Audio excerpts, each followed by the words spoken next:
I dug up when I was planting the new hydrangea bushes. It's an old box. I wonder what's in it. Well, if that was buried in our backyard, there's a good chance it's pieces of Grandma. It can't be anything valuable. We pretty much looted the corpse. Maybe it's pirate's booty. Booty. Booty. Guys, come on. It's an old Western diary. Oh, let's read it. It'll be like going back in time. Oh, boy. Looks like we're about ready to do a Western dream show, huh? Oh, goody. Costumes. Oh, goody. Guns! Oh, goody. Our theme song.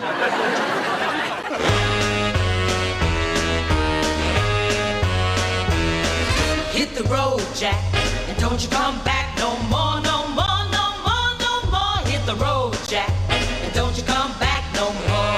Oh, what you say? Hit the road, Jack, and don't you come back no more, no more, no more, no more. Hit the road, Jack, and don't you come back no more. Oh, woman, don't you treat me so mean. You're the meanest old woman that I've ever seen.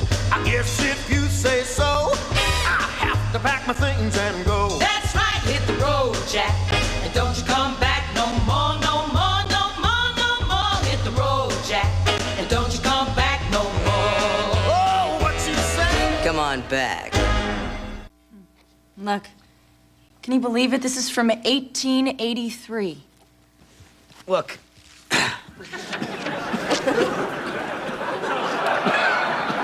This is from 1983. And it looks a whole lot older than that book. Now there's a piece of history. Why, right there, you've got a piece of every flu the Asians ever brought into our great country. This is history written by the people who lived it, not that stupid revisionist Indian crap. The saloon keeper was a gunfighter who had hung up his guns. But before he became a barkeep, he was known by the name Black Jack McCoy.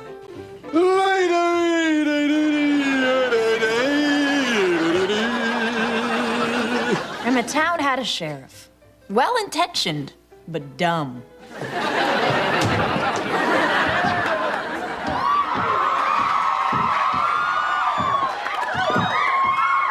Booty! Sheriff Lyons, somebody just robbed the bank. Stop thief!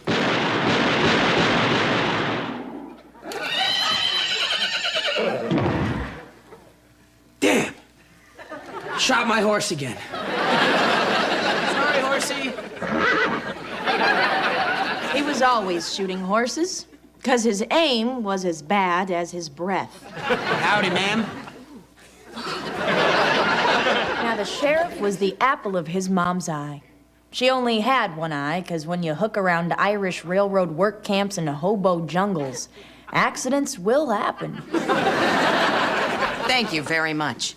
And then there was a beautiful young schoolmarm who taught the youngins in a corner of the saloon, because it was a one-set town. One day, we women will have the right to vote and we'll elect a big old bunch of losers.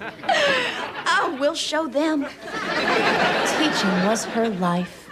Honey, the guys are waiting for you. But if you're a girl and you want to buy real estate, you better learn to dance for greasy men.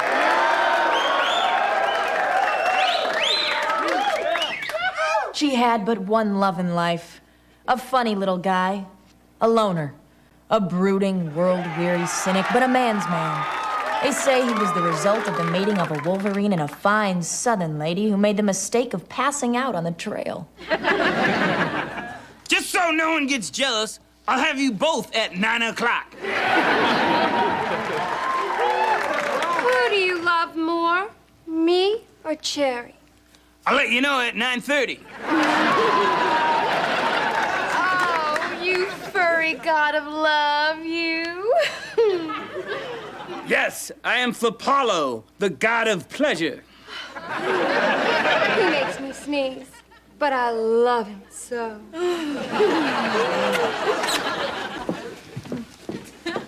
Hi, honey. Hiya, sweet cheeks. Why do I find you so irresistible? You tell me, sweetheart. I just wish there was some way we could get those two together. They seem so perfect. Stand up straight. You missed a spot on the bar. Tuck your shirt in, and will you comb what's left of your hair? It sure does look like love. Help get them together. I stick my neck out for nobody. Oh, I love you, you miserable, depressed loner. Do you love me? No, but I love a lot about you.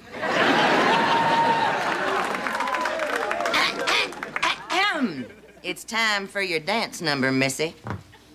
You know, I do believe Black Jack's got eyes for you, Miss Jenny.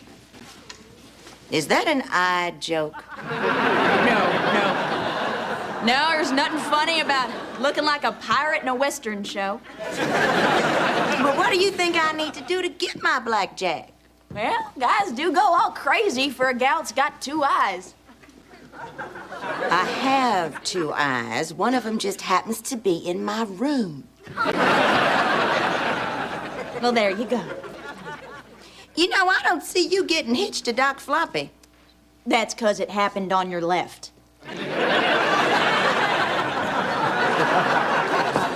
You know, it doesn't take two eyes to see that you're in love, you crazy kid. Now, always remember, nag, don't beg. That way you keep your self-respect. Hey, Cyclops, you're on.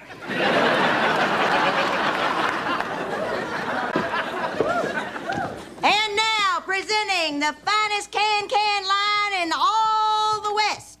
Please, while watching, bear in mind that these girls are not prostitutes, and definitely do not try to contact Doc Floppy at the bar to set up an illicit rendezvous with any of these girls for the low, low price of only $10 an hour. Have your horse detailed while you wait.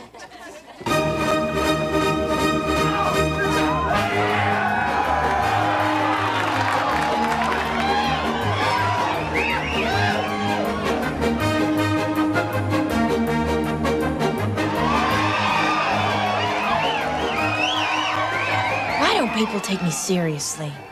I'm really very smart. Thank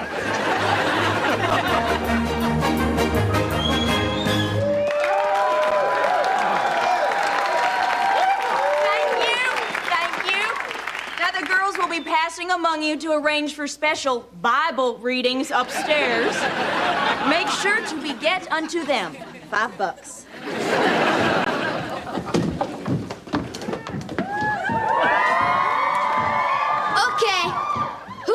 Horse in my handicap spot.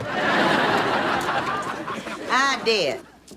I had to drag this bum leg all the way down the block. Oh. What's this? It's the world's smallest player piano. Well, Deputy Ross, what's going on in town? Someone's in my parking spot, and your dead horse is blocking traffic. Oh, yeah, and Teeth McKenzie is coming to town. Teeth McKenzie? The grinningest killer in all the West? He's after blood. Someone shot his horse. No, Floppy, I'm afraid. Afraid that one day in this country there'll be more lawyers than cowboys and more networks than viewers. Take me in your powerful arms and tell me everything will be all right. Sorry, baby. I've been too hurt to ever love again. Oh, no, Floppy. She bought it. They always buy it. Excuse me, Miss Tiffany, but I need to talk to Doc Floppy. I understand. Man talk and such. I have no place here. I'll just be over there if you need me. Just keep living for my pleasure, baby. Guys, it can still be like that. Take charge. Let them know early their opinions mean nothing. The world was once ours. We can take it back again. So let them carry their own purses. Let them get their own tampons. And don't go to Lamaze. They can breathe on their own, damn it. Word from the Flopster. So, what's up, Blackjack? Well, Doc Floppy, Miss Jenny's been after me to marry her. Don't do it, Jack. Miss Jenny will tie you down, make you rinse her eye out.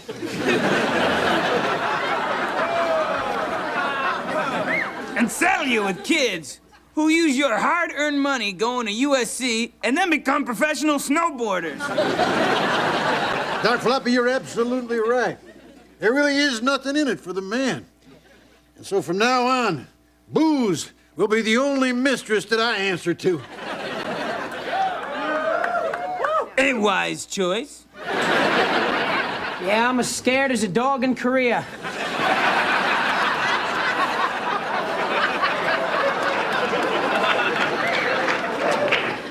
Yeah, I tried to run before Teeth gets here, but I shot the last horse in town today. You know old Seinfeld? They said it was his last year anyhow. I'm scared. Teeth McKenzie wants to kill me dead. I'm sorry. Yeah, there's only one man in town who could possibly stop Teeth McKenzie, the grinningest killer in the West. And that man is Black Jack McCoy. He's just as good as he ever was.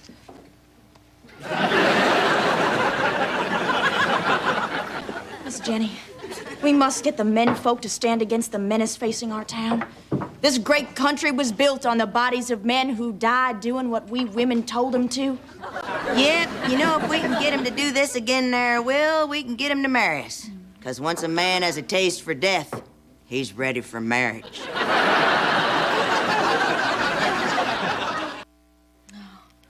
Isn't this great? It's got romance and love and adventure and killing. Why, it's like Speed 2. Except with romance and love and adventure and killing.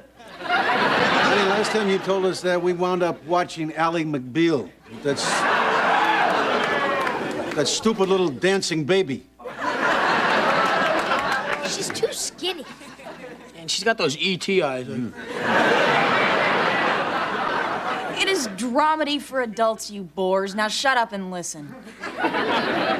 Sheriff Ryan was trying to rally every able-bodied man in town to stand against Teeth McKenzie. Oh, come on, Blackjack. You'll help me fight, won't you? They say booze gives you guts, makes you brave, helps you sleep. Well, if there's a downside to it, I ain't seen it yet. Blackjack, I'm gonna ask you to do something I'm afraid you don't want to do. I ain't rinsing out that eye. No, not that. You know, they say you used to be mighty quick on the trigger. Yeah, I was pretty fast once upon a time. I was greased lightning. Most of my victims never even saw me draw my gun. Maybe they should have been facing me. And I see you were a hero once. You can do it again. Tell it to Ted Danson. Doc Floppy, it'd mean so much to the people of this town if you would... No! I'm a lover, not a fighter.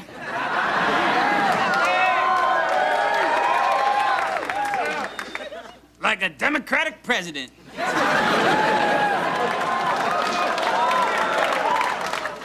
Women, they always want something.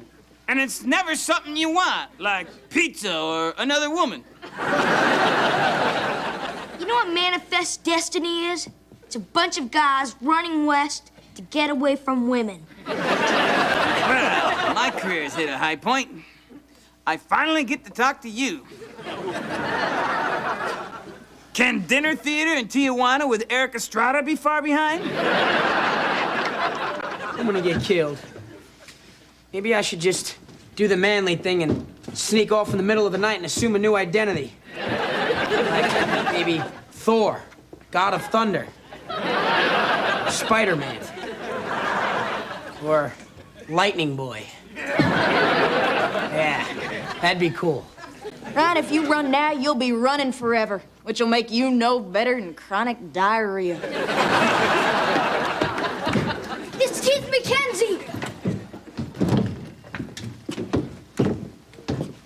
Yeah, I'm Teeth McKenzie, and I'm here for revenge. Sheriff Ryan shot and killed my horse. I thought he killed your wife. Well, they were kind of one and the same. I love that damn horse.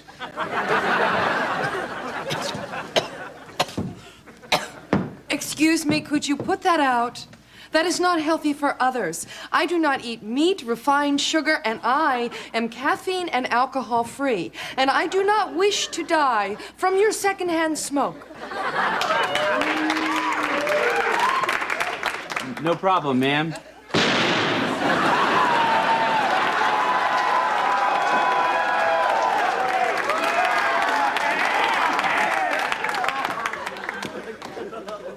Well, you look at that, you killed poor Sheriff Ryan.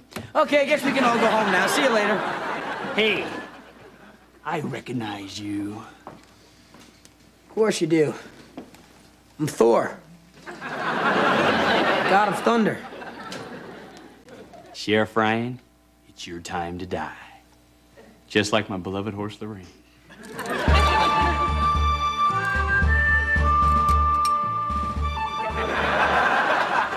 Make your move.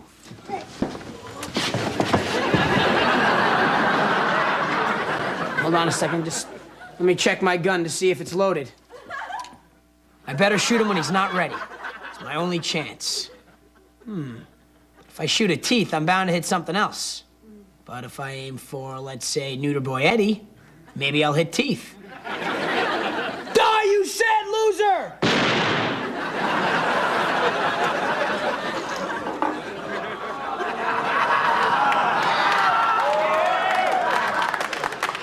Uh-oh. Looks like I just killed the town Star Trek club. Say your prayers, horsey boy. God bless Mommy and Tiffany and all the little squished horsies and the little kitties and the old... Blackjack, I want to respect the man I love. Stand up for yourself. My God, you're right. Hell no, I won't marry you.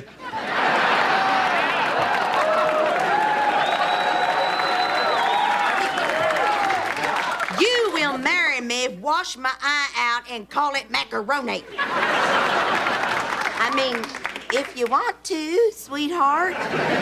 But I do think you should stand up to Teeth McKenzie. For my honor. No. All right, then. Do it for our son. What son? Well, Jack, I never told you this, but Ryan is our son. Huh?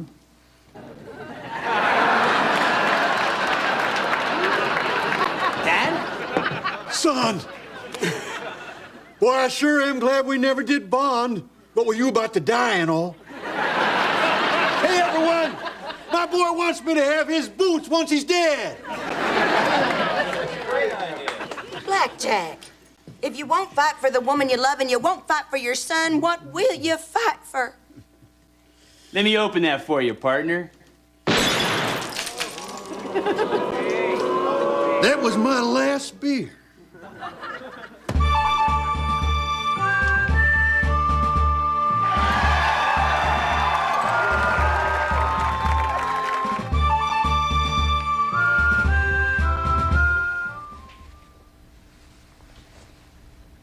Let's party.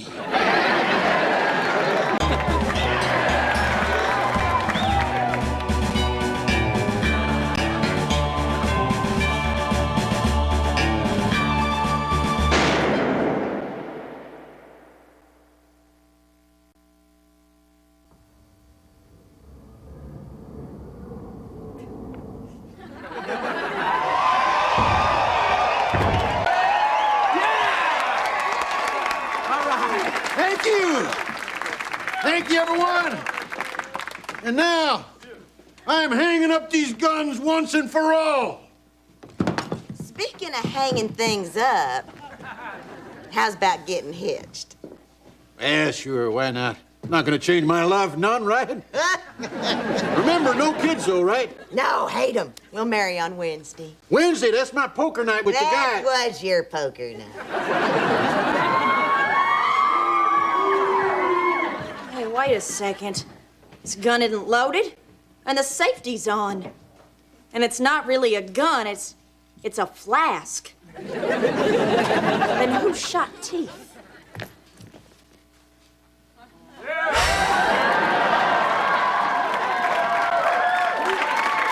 I should have known. Under your sticky rogue's fur beats a hero's heart. There's something you gotta know about me, baby. I love killing. The proper medical term is sociopath.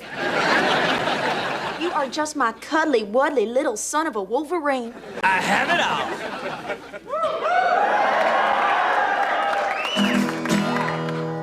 He was a Wolverine son and mighty handy with a gun. He made his own laws with a gun in each paw. He loved like he shot, fast in a lot. Doc Floppy, man of the West. What an incredible tale. Well, as meandering and derivative as it was, it must have really happened. What do these smudged words on the cover say? TV pilot written by Levin and Improda? Are they nuts? You think this thing is a series? This wouldn't even make a good episode. Dear Mr. Floppy, aren't there any more proud affiliates that you'd like to thank? Garth A., Los Angeles. Dear Garth, as a matter of fact, we had mentioned Joe Young in Dallas, mighty Joe Young, but we were long and something had to go. Sorry to cut you, Joe. And Mike Iger in New York. We couldn't make it without you, big guy. If only there was time to mention Harvey. Wait, not the logo. No, I'm not done sucking up. Stop!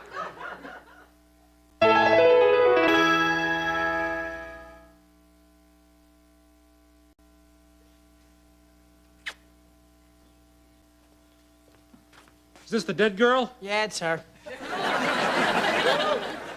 Did you know her? No. I was just getting to.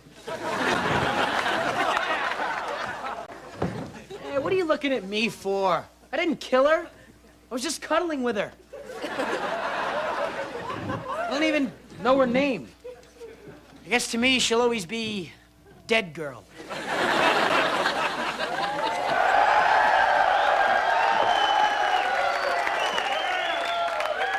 What just happened? Nothing. Damn paramedics came. Ah, a lovely thought for we, the living. You know how to study for your history midterm? Why would I want to waste my time studying? So I could be the smartest guy at the car wash? The tortured one? No way. I'd rather be happy-go-lucky rag boy. Let Pedro have the pain. I'll just wipe the car, steal some change, and move the driver's seat up about a foot. Well, that drives the rich people crazy. Guess what I just heard? Get out before my wife comes home. My goodness, aren't we on a roll today? No, I heard that all of our teachers failed the state skills test. Oh, yes! They're all gonna be fired. Oh, yes! No, wait! This is a disaster. If the teachers lose their credentials, all of our grades for the last 2 years will be worthless. We'll have to start all over again. My hard work, my A's will mean nothing. I'll never get into Harvard. Yes! Ryan, do you ever actually listen to what people are saying to you? No. If it takes me 2 more years to get into Harvard, I won't make my first million until I'm 25. No. And I'm not gonna be able to be your gardener till I'm 26.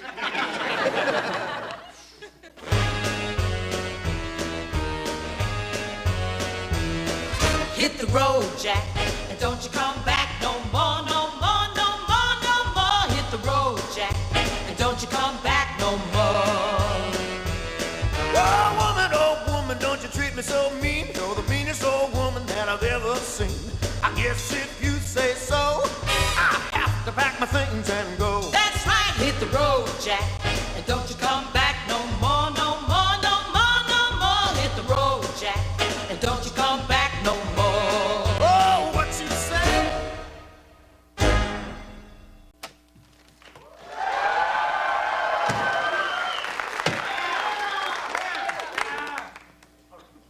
Dad. At least talk to me. How could you take me to see You've Got Mail? Damn movie wasn't even about mail. I thought it was a Western. Pony Express, engine shooting. Nobody even got killed. A couple of people died. Audience suicides do not count. And you know, I liked Tom Hanks a whole lot better back when I thought he was Michael Keaton. I thought he was better. Who cares what you think? You just wait till one of the other kids come home. See if I keep talking to you anymore.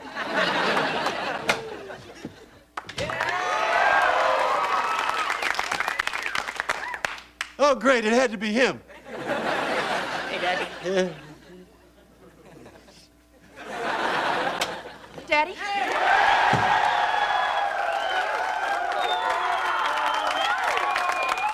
Daddy, can I talk to you? Why, of course, sweetheart. Let me just get some of this junk off the couch. Our idiot teachers are all getting fired, and all our grades are meaningless.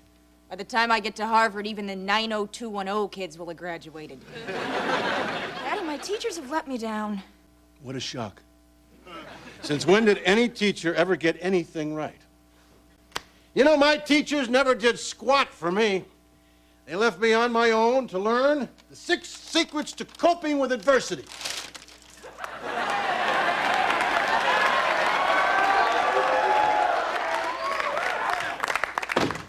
Daddy's useless.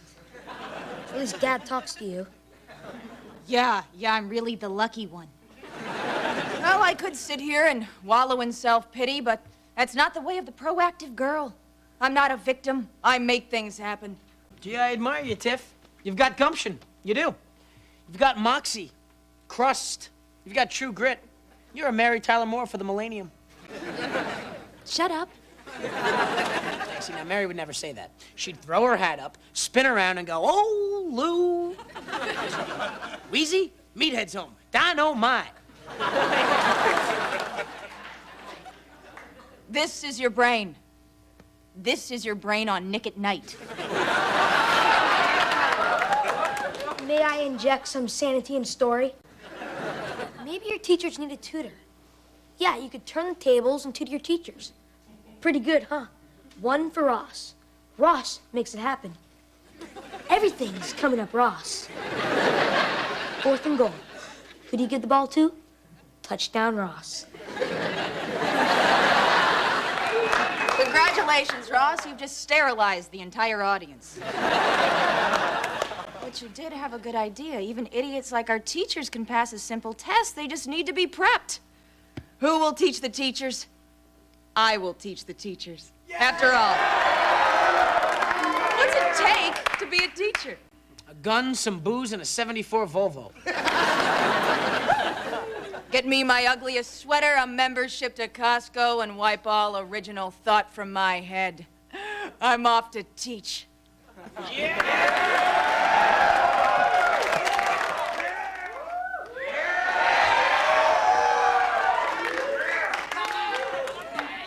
Floppy, what are you up to now? I'm bulking up, Jack. I want to be ready to step in case they fire the purple Teletubby. There's a Fuhrer out there. Word's out, Jack.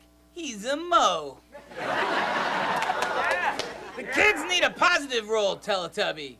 A dying breed in this town, Jack. A man. Aren't you just a little bit bitter to be a lovable Teletubby? I can do it. It's called acting, Jack. You think those slobs are happy, Jack?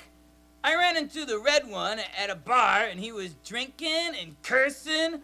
Flab pouring out of that tiny outfit. No, wait, that was cherry spice. Ooh, Floppy, you cut to the bone. Come on, Jack. Let's do a little skit. You be the purple one. Well, gee, thanks, Floppy. All right, let's do it. And I'll be the new gray Teletubby.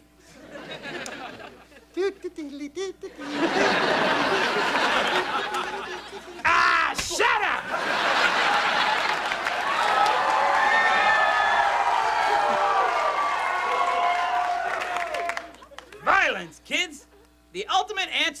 everything. Be the alpha, baby. Yeah. Bye-bye. All right. I am now a teacher. This should be a cinch. After all, I'm teaching adults, not a bunch of snot-nosed kids. All right, let's get started, shall we? My name is Miss Malloy.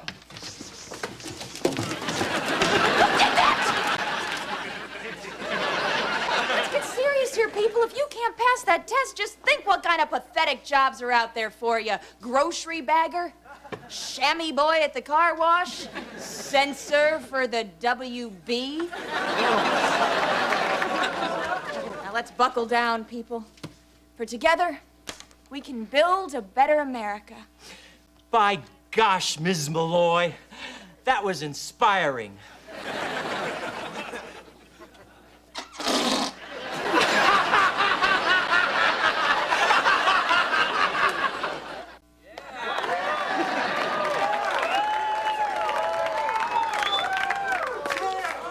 Okay, class.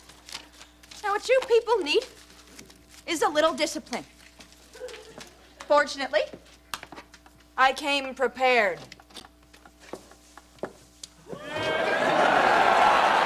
Silence! And for those of you who are wondering, the answer is yes. I love it. Okay, now let's open our English books to... Teacher, I lost my book. Naughty me. Okay, all right. Let's start with grammar, shall we? Who can tell me what a noun is? Byron? Those saucy ladies who dress in black and make you wonder what they're wearing underneath. Not a nun, a noun! My God, you people are evolutionary dead ends. Barbara, if you please.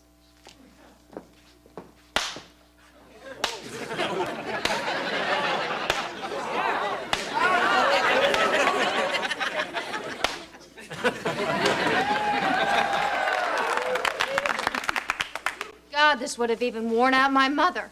Well, so much for my last vestige of respect for men. All right, let's get to learning. Who can tell me the 16th President of the United States? Honest? Black beard? Stovepipe hat? And two eyes made out of coal, Frosty the Snowman. My God, you guys are a bunch of blankos. You can't learn anything. You're teachers. If you could learn anything, you'd be plumbers. But you can be an idiot and still pass a test.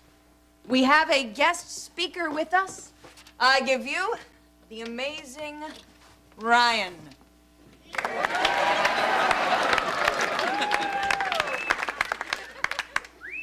Hey, Clintimpic. Look at him. He is dumber than every Mariah Carey fan in this country. Yet he still passes tests. Why, you ask? Because he cheats. Well, you're not born with a D- average, folks. Do you have enough to share with the rest of the class, Mr. Bender? It's not mine. I'm holding it for art. I don't smoke cigarettes. Good one, dude. God, this is like one of the duller episodes of Room 222. Mr. Malloy, could you please show us some of the magic techniques of the cheat? May I present to you the coat of many answers? It's magnificent. Okay, see, the trick is to take ordinary, everyday objects and turn them into cheating devices. For example, here is something that every school kid has. Now, this may look like an innocent handgun, but 9mm of deadly accurate answers, ladies and gentlemen. And as the health teacher, Mr. Bender, here's something you should appreciate. Now, no one in their right mind is going to take this away from you, right? And right under here, all the presidents of the United States. Including Frosty? Yep. Number 16. And in closing, I'd like to show the female teacher something. Miss Caulfield, would you please come to the front of the room?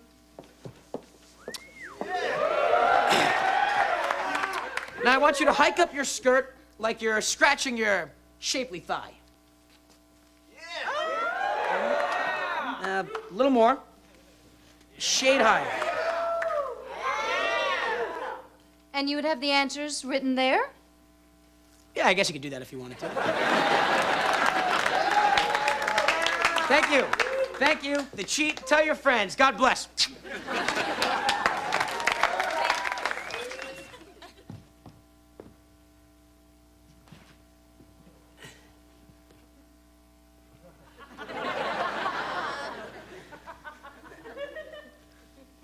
Oh, I'm sorry about that. Thought you were dead. Okay, I have an announcement to make, everybody. The teachers all cheated, and they all passed. Well, another victory against the evils of literacy, huh? Yeah, I feel kind of bad about the cheating part, though. I really wanted to teach those people, touch them with knowledge. Once I wanted to be a teacher, but then I grew up. I turned 4. What an odd system that puts criminals behind bars while they let teachers roam free to destroy the minds of our youth. I swear I would have never touched that girl if I didn't think she was dead. Professor McNiff, I guess this is where we get our A's and our thank yous, huh? All right, people, listen up. No more free rides. I had to learn, so now you do too. For tomorrow, read pages 23 through 1023 in your book. Oh, and there will be a test. And no guns allowed in my class unless they're loaded with bullets. And no one's getting an A. I didn't get one, so none of you will. Well, perhaps 1A. Oh, my God. Created a monster. I feel like Howie Mandel's mother. I'm sorry, guys. I didn't mean to make things worse. You understand, don't you? No. Boo. Boo. Oh, God. Now I feel like Howie Mandel. It's not fair, Daddy. I know. Not fair. I know, honey. Girl's so smart, but she's never figured out that life is not fair. David Schwimmer is a star, and it surprises people life isn't fair. The world is run by power trippers, Jack. The thrill of power. That's what attracts the psychologically damaged, dull-witted bullies and your odd sociopath to the positions of power. Like the cop. Easy now, Floppy. We need the police. Otherwise, who would protect me from jaywalking across a completely empty street? Floppy, I'll tell you, though, I wish somebody would protect me from those damn bicycle cops. You know how embarrassing it is to be told to spread them by 2 guys in matching hot pants? Or you're driving along, minding your own business, blasting the radio and speeding. They pull you over and give you a ticket. I mean, God, I'm sorry, I was actually enjoying my life for 1 second. Now I understand my black brothers and their rap music.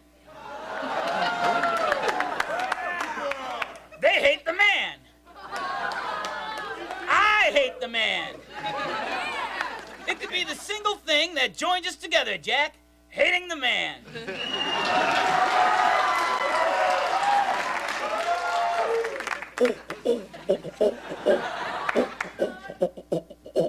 Hate the man! Hate the man! He does what he wants just 'cause he can! He gets in my face. He sprays me with mace. I'm no fan of Jackie Chan, but I really, really hate the man! Hate the man! Hate the man! Love the ladies, but hate the man! Miss Caulfield. B. You're gonna pay for this. God, I hope so. Mr. Malloy. F. Oh, no. Now I'm not gonna get into Harvard.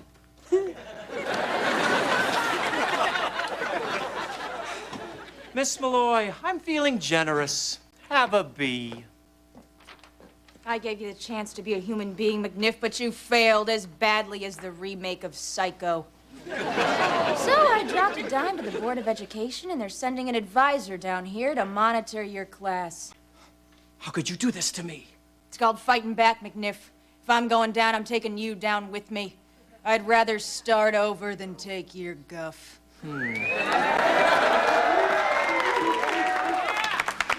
I can bluff my way through it, girlie. I've been faking knowledge my whole life. I'm a teacher. I'm an advisor. I'm here to surprise you.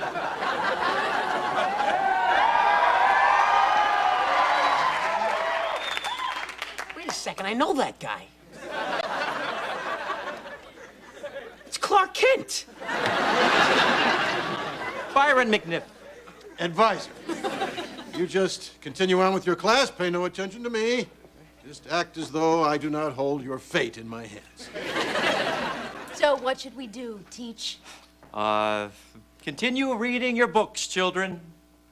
I have a question, sir. Sorry, this is not a time for questions. But that is how we learn. Yes, Miss Malloy. I was wondering, what is the moral of the Miller's Tale and Canterbury Tales? And could you explain how Virgil's Aeneid promotes the Augustan ideal for society? Well, Excuse me, advisor. Who's here to surprise you? Indeed. Indeed. May I have a few words with Mr. McNiff? Of course. You ready to talk deal, McNiff? I can fix things for you, but it's A's for all of us and an A+ for me, or Ralph says a new bag boy. Yes, you can have your A+. Now help me. A fine idea, sir. I think we should have one of your famous round-table discussions. We kids learn so much. As Mr. McNiff so brilliantly taught us, Byron's Manfred is the consummate depiction of a mysterious, lonely, defiant figure whose past hides some hideous crimes. Oh, very interesting. Remember, kids, it's all about power. That's all that matters. Knowledge and hard work mean nothing. The most powerful wins. The lesson here is...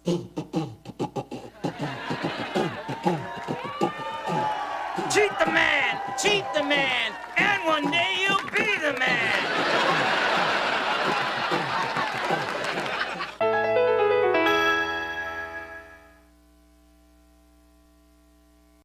Okay, people. Come on, move it. We have a deadline today, and we still don't have a front page story. Here's my article, Fräulein Caulfield. Kill for the fatherland? Umlaut, I don't know. Yeah, I know. There's no room. It's always the same thing, every week. Someday things will be different. Mark my words. Stop the presses. I've got a story that'll blow this place wide open. There's a rumor that there's a Nazi war criminal living with his family right here in Northridge. His grandkid could even be going to this school. I wonder who it could be.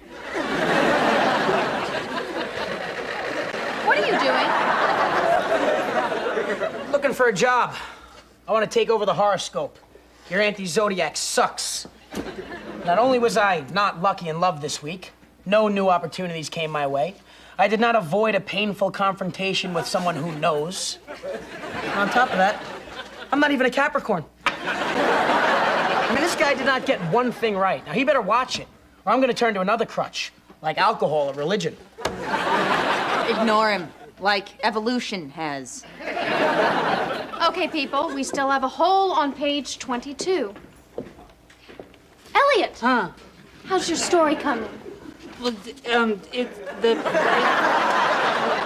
That's great, Elliot. So, who's Mr. Milquetoast? Elliot Groombaum. Can you feel the magnetism? He's been working on that same story since last semester. Well, not everybody can write a front page story right out of the box. Maybe he just needs a friend. Yeah, so does everybody at Starbucks. Those mocha-drinking losers don't even have the guts to hang out at a real bar. People at Starbucks have dug their own decaffeinated grave. But this innocent needs me. I'm gonna turn this ugly duckling into a swan. Granted, it'll probably be an ugly swan, but a swan nonetheless. Hey, Elliot. Huh. Hi. I was thinking maybe we could go over some of your ideas and see if we can't get them on the front page. It's great, Elliot. Boy, it's gonna be harder than getting an Egg McMuffin after 10:30 a.m.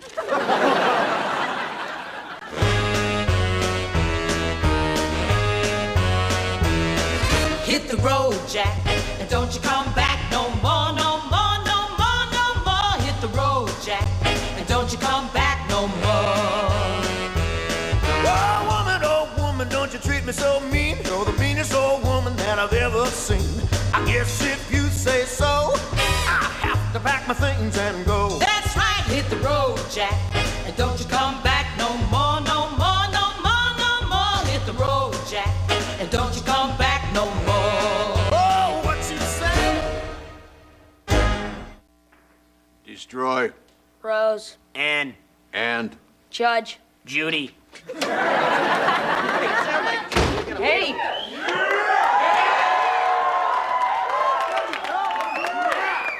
What are you guys doing? Bit. Going. Nowhere. Well, now that the applause has died down, Daddy, I met this boy named Elliot. He's on the newspaper staff, and he's really shy and awkward, and I want to help him make friends. Honey, let me give you some advice. Life is too short to go around helping other people. And it's too long if you're Ted Danson. Daddy, I'm the most popular girl at school. If I don't help this turtle out of his shell, who will? Turtles don't belong out of their shells. You take a turtle out of his shell and he'll die. Then what do you do? I guess you could flip him on his back and leave him in the sun like you did to my pet turtle, Skitty. That's the fanciest soup I ever had. I thought he ran away. Well, he tried. So what's up this week, Jack? Oh, well, Tiffany's trying to be nice to some loser by helping him out. You'll be surprised to hear it, Jack, but even I once tried to help a loser out. Say it ain't so. Oh, I'm not proud of myself. One day, a Cabbage Patch doll landed in the toy bin. He'd lost his adoption papers. He was fat, freckled, redheaded, and ugly. And the mean toys in the bin called him Danny Bonaducci. Actually looked like him. Actually, it could have been him. You know, kids can be so cruel. I remember a time... This is my story, Jack. I'd see him sitting alone, stinking of cabbage and cheap booze.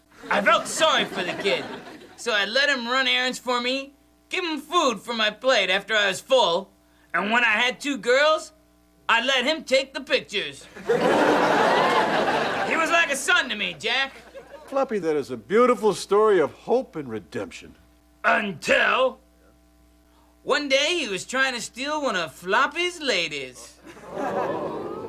He had to go after my 8th favorite. It's not like I ever wanted the rag, but it's about respect.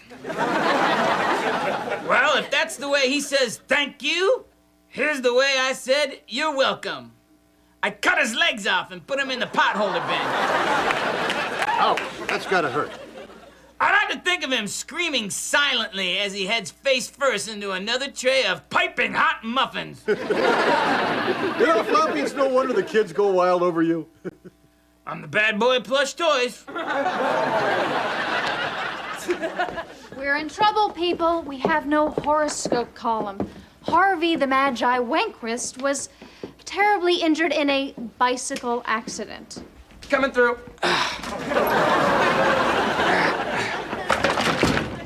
Hey, everybody.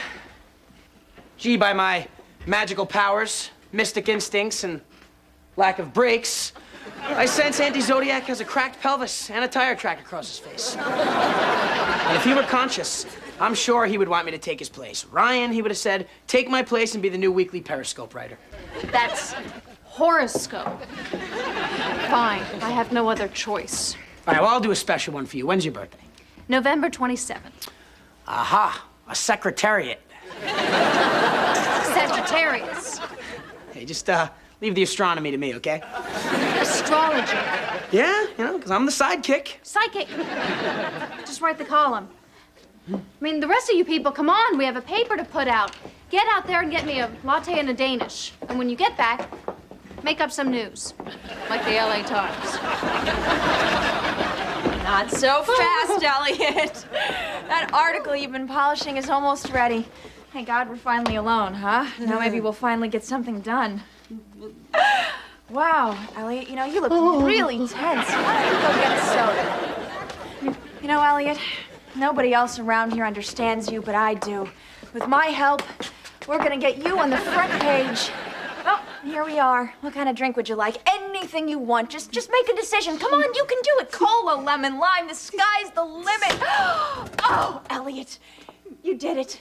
You made a decision. I am so proud of you. Ryan, where's your column? Not so fast, honey. As the most popular thing in this rag, I demand a proper title. Isn't Weasel enough? It's cute as a pet name, but I want a more important sounding title for my byline. I mean, all you do is write a lousy horoscope column. Yeah, well, I'm like a network executive. It's not about what I do, it's about what I'm called. I want a euphemism. I mean, the guy that put two guys, a girl, and a pizza place on the air isn't called idiot. He's the vice president of programming. I mean, it means the same thing, but it fools the chicks. Or whatever. Well, you'll be happy to hear that Elliot has a front page story. I worked with him for 5 days and nights. It wasn't easy. Since he doesn't speak, you kind of have to take charge, but I think that together we did something really special. Tiffany? He spoke! He spoke! What is it, Elliot? You have the right to an attorney. If you cannot afford an attorney, one will be provided for you by law.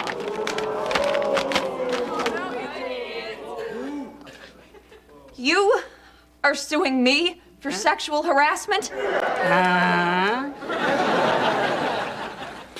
Now that's a front page story.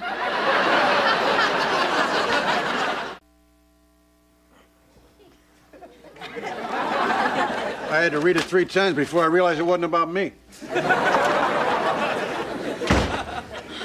Just because you're a woman doesn't mean you can treat us men like an object. Yeah, we're more than pieces of meat, Missy. Thank God one booger-eating spaz had what we used to call the guts to stand up to 2 centuries of oppression. Learn to keep it in your pants, Missy. How would you like to die in the sun like your turtle? Daddy, how could this be happening to me? All I did was try to be nice to a loser. Look, maybe there is a lesson to be learned here. Leave the miserable to themselves and spend your time with the popular kids. Losers are nothing but trouble.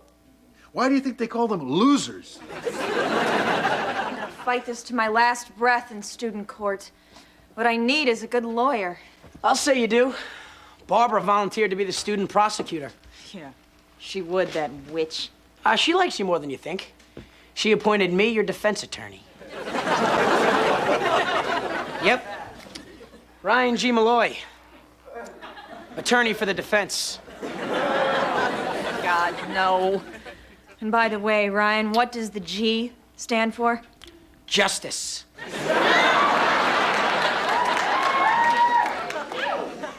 See you in court. Look, sweetheart, it's only a school trial. I mean, what can they do to you? What can they do? Daddy, if I lose, then goodbye newspaper staff, goodbye Harvard, and worst of all, it goes on my permanent record. That thing can follow you your whole life.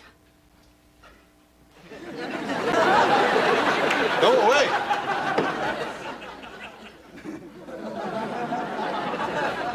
What are we, a cartoon now?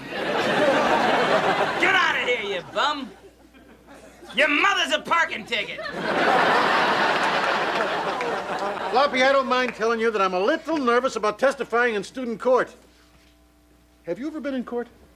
Toyman court. Judge Punch and Judy presiding. I I killed a Tamagotchi. It kept buzzing, feed me, feed me. So I beat it. Then that do-gooder from social services, Hello Kitty, starts asking questions. The only thing that saved me was that I knew how to make Hello Kitty purr. It seems what killed the Tamagotchi made her come alive. Poppy, you are one heck of a psychopath. Straight America has the Olsen twins, Jack. The cool kids got me. All right, give us a little room, please. Give us a little room. Okay, as my client's attorney, these charges are baseless. Now, if you'll excuse me, get that camera out of my face, bud. You sniveling loser. I'll teach you to drag my name through the mud, you dirty little... Come on! And you get the... Northridge Student Court is now in session. All kneel for the Honorable Judge Caitlin Blackpool presiding. How does your client plead? Usually by saying, please, Daddy, I really need that sweater. He means not guilty, Your Honor. Ms. Caulfield, do you have any opening remarks? Yes, Your Honor, I do. I intend to show that my client wants today what he has always wanted, to be left alone. And that this hussy created an environment in which that was not possible. Indeed, where he could not function as a human being. He was forced to service her every ugly need in return for success on the school newspaper, which, by the way, comes out twice weekly with news so fresh you'll slap it. Which brings us back to our case. For a crime this heinous, I insist that it go on Tiffany Malloy's permanent record. Mr. Malloy, do you have an opening statement? Yeah. All right, I'm not gonna stand up here and make fancy arguments that nobody, including me, understands. Sexual harassment. The dictionary defines the word sexual as of or pertaining to sex. Harassment is not a word that I can spell, and as a result was unable to look it up in the dictionary. But the prosecution's case is as thin as Callista Flockhart. TV's Ally McBeal. Eat, Papa, eat. A waffle, a power bar, a button off the floor. I mean, sure, your hips and your butt are fat, but the rest of you looks like a Chinese noodle. Irregardless of any of this, I was an eyewitness to this case. I was there. I saw the two of them. And my sister was touching him and whispering in his ear. She said that they would make newspaper headlines together. That by doing good, she would get something back.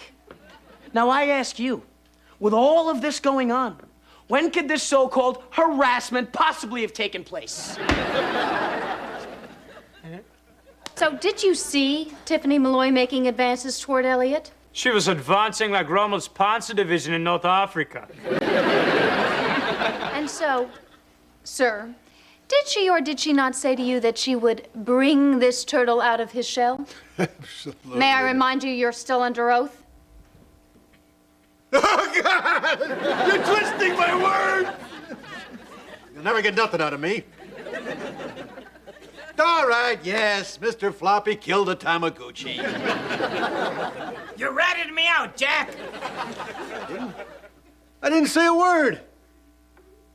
All right, I did. But she was badgering me, Floppy. Oh, she's running out of lies.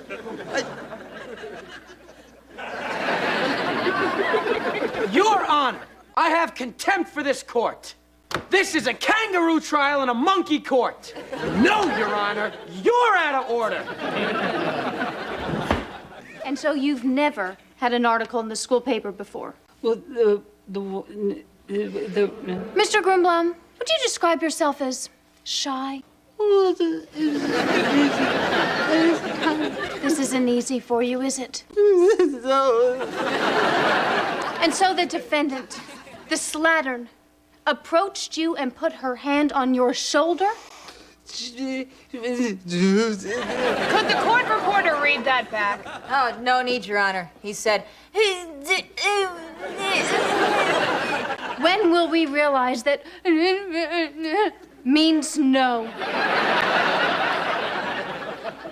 And is it not true that you, and I believe these are your words, worked days and nights together? That you had to take charge of him? That together you made something special? And if you said that to me, I wonder what you said to him. You make me sick. All right. Bring it on, girlie. You're asking for it. Oh, I'm begging for it. You're aching for a break. And you're cruising for a bruising. I'm ready. You're not ready. I'm not ready.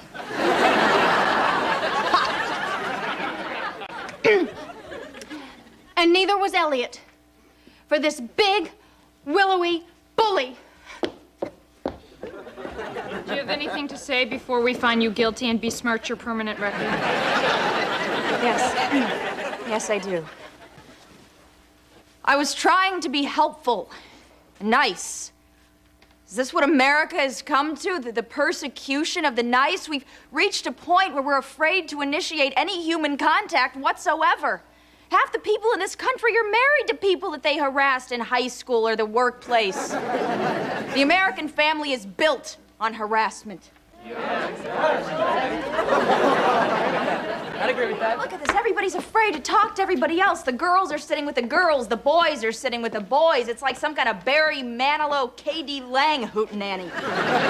America is being taken over by the losers. I say we should be ruled by the strong. Jawohl! I'm with you, Fräulein. That's right, Umlaut. Let's face it, I wouldn't touch Elliot with a 10-foot pole, but let's just say I did harass him. Who cares? He protected the weak and the helpless for so long that they think it's their right. Well, I say the revenge of the nerds has gone on long enough. I say that the cool, the popular, the beautiful should take back the power. I mean, let me put this into words you can understand. Would you rather come to a party at my house Friday night, or would you rather hang out with Elliot and go to a party?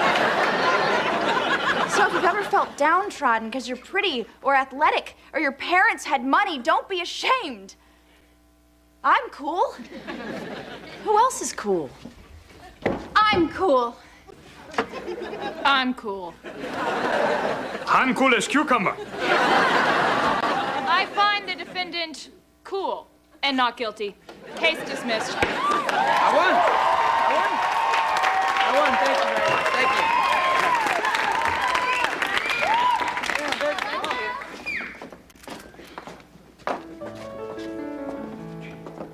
Hey, Elliot, do you want to come and get a soda with us?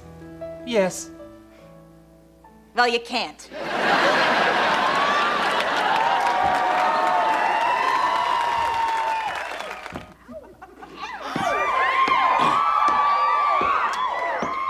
Have you been injured? Or have you dreamt of being injured so you can live off society's teat? Or are you just plain bored and want to sue someone just for the heck of it? Well, I'm Ryan G. Malloy, attorney at law. The G stands for jury tampering. Even though Ryan Malloy handled my case, I still won. Yes, Ryan G. Malloy. The G stands for jailhouse shower toy. Which you won't be if you hire me. Oops, gotta go.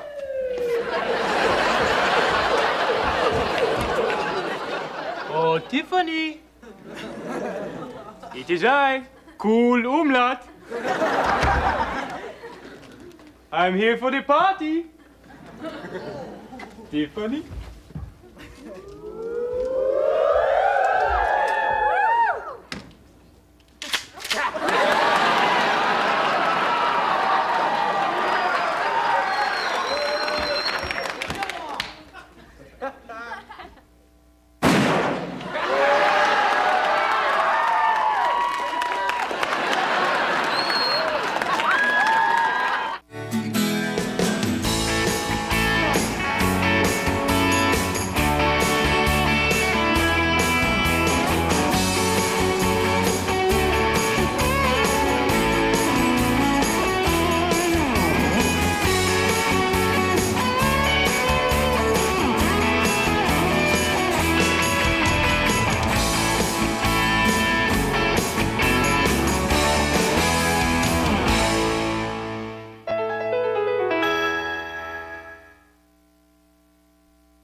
Morning. Where am I again? Oh, yeah. My friends and I drove up to Lake Tahoe yesterday for the big college ski weekend. An elegant, sophisticated weekend of invigorating winter sports. Gosh, I don't remember much of what happened. I wonder if I had a good time.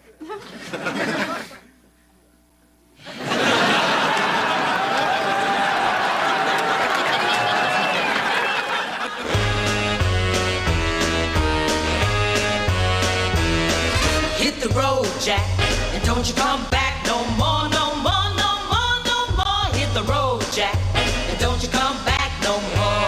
Oh, what you say? Hit the road, Jack, and don't you come back no more, no more, no more, no more. Hit the road, Jack, and don't you come back no more.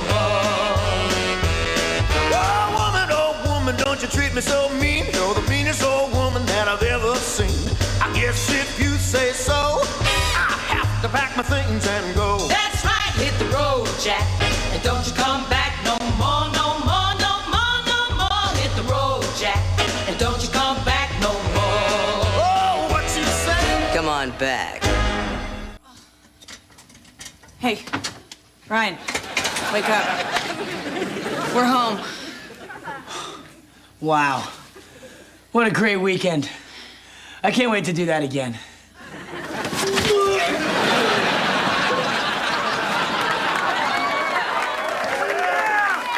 Hey, so I did eat.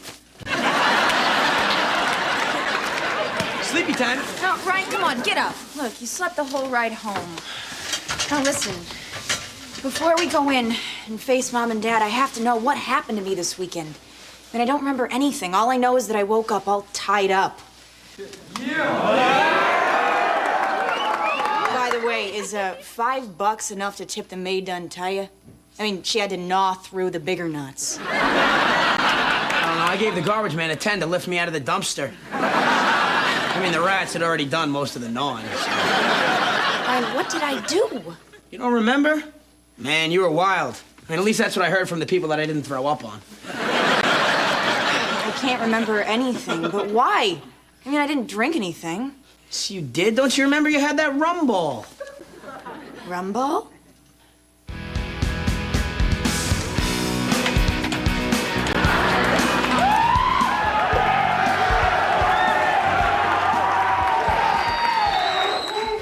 Tiffany, do you want a martini? Oh, no, thank you. I don't drink. I don't inhale, and I've never ever told anyone to lie. You have to stay pure if you want to be president. How about a chocolate? Ooh, chocolate, thank you. Wait a minute. I feel funny and woozy and weird. What's in this thing? It's just a rum ball. Rum? Oh my God. 1/2 ounce of rum combined with my body weight and my 0 alcohol tolerance. Oh my God, I'm drunk!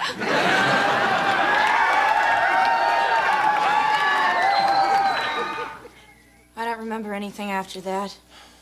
Ryan, how could you leave me alone in that state? Weren't alone. There were plenty of guys around, and every one of them wanted to take care of you.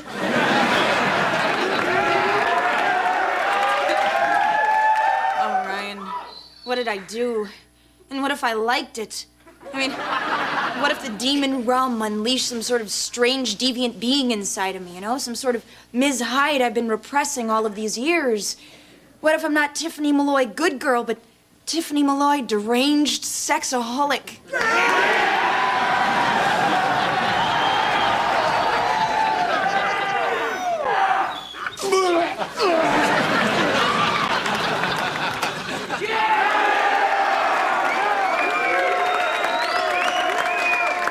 Hi, honey. How was the skiing? Skiing? Yeah. Oh, great. Oh, did the new skis fit okay? Yeah. Comfortable enough to sleep in. Did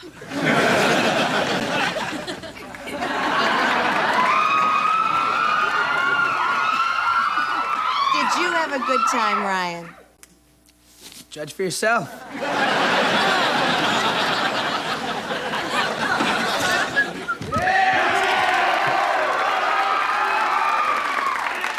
Hi, honey. How was the skiing? Oh, you just leave us girls to chat.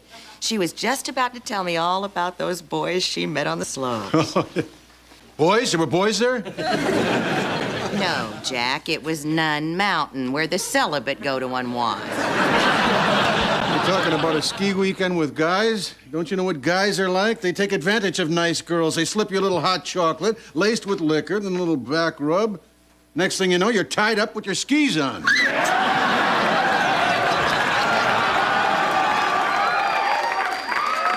Jack, that would never happen to our good widow girl. Well, we had a great time while you were away.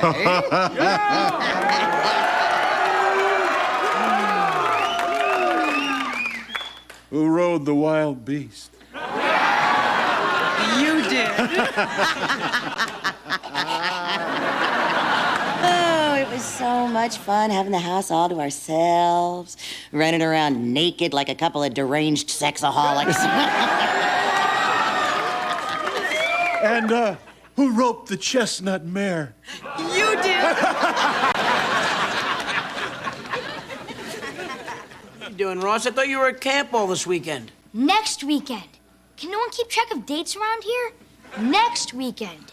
Oh, no. So you were home alone with Mom and Dad all weekend? I don't want to talk about it. Let's just say I stayed locked in my room with loud music on, trying to drown them out.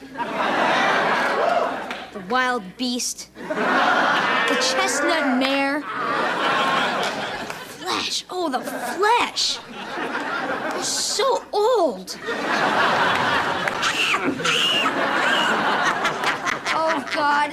There they are. Oh. I saw the same thing when I was 5. Huh? How do you like it? Some gene pool, huh? No, Ryan. I've got the gene. The wacko gene, the nympho gene, the chestnut mare gene. Grandma had it, Mom has it, now it's alive in me. All right, I have to find out what I did when I was drunk on that rum ball. Otherwise, I'll never be able to look at myself in the mirror again. And that'll make it really hard to put on eyeliner. What's the matter, baby? You lose something?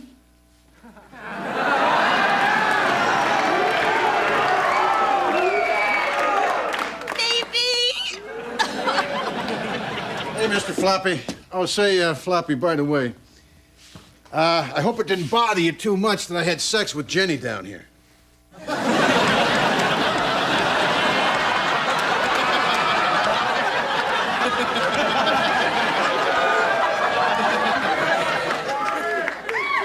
Not at all, Jack. I always said the last thing I wanted to see was Jenny naked. All right, Mr. Wise Guy, give me these things. Now, look at Floppy. This isn't my fault. I dented the car. I had to do it. Now, look, I've got a problem. What happened? She enjoyed it? Well, why wouldn't she? She told you when, where, and how. It doesn't matter as long as I get the credit. Well, you nailed the wife. Congratulations. Thank you very much. Now, if you can just turn off the quip machine, I happen to be worried about Tiffany. Just have the feeling there's something she's not telling me about this ski weekend. Perhaps I should investigate by going through her dresser drawers, huh? You're asking the wrong person. I respect privacy. When my woman falls asleep before me, which they always do from exhaustion, pleasure, and Floppy's patented Singapore sling, I always act like a gentleman. I take some Polaroids, cover her up, and go through her diary. Answer me this. Why do girls always write everything down? What, do they think it's going to be worth something someday, huh? Oh, they're so cute. They think their thoughts are all deep. Floppy didn't call. Why? Why? Why? 'Cause I already slept with you, that's why.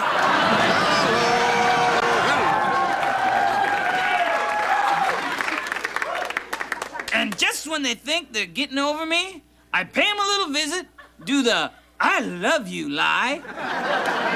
And come morning, poof, another radical feminist in flannel. The only thing stupider than a dame is a guy who marries them. Speaking of stupid dames, where are all the feminists that said Clarence Thomas wasn't fit to be a Supreme Court justice because he told a few jokes around a water cooler?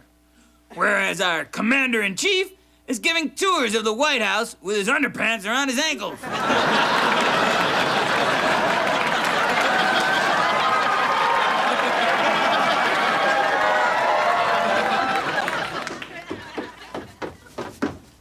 Hey, Dad. Mom said you would know. How do you get beer vomit out of clothes?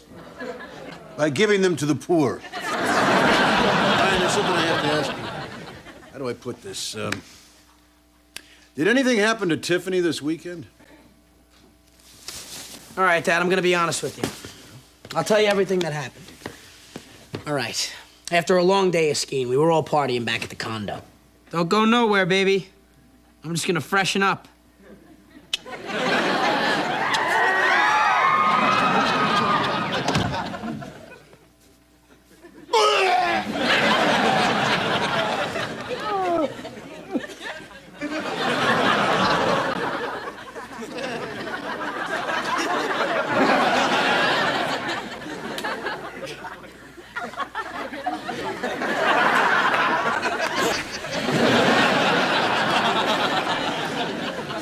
That's when the abominable snowman showed up. I wrestled him, Dad. And I won.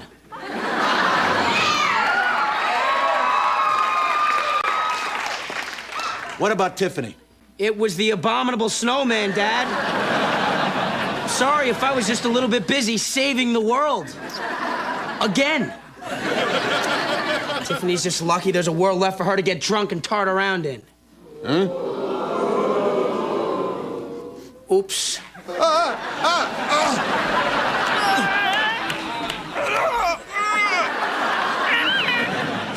So you're telling me that you don't remember me beating up the abominable snowman? I saved your life. He was attacking you. I was making a snow angel and you jumped on me.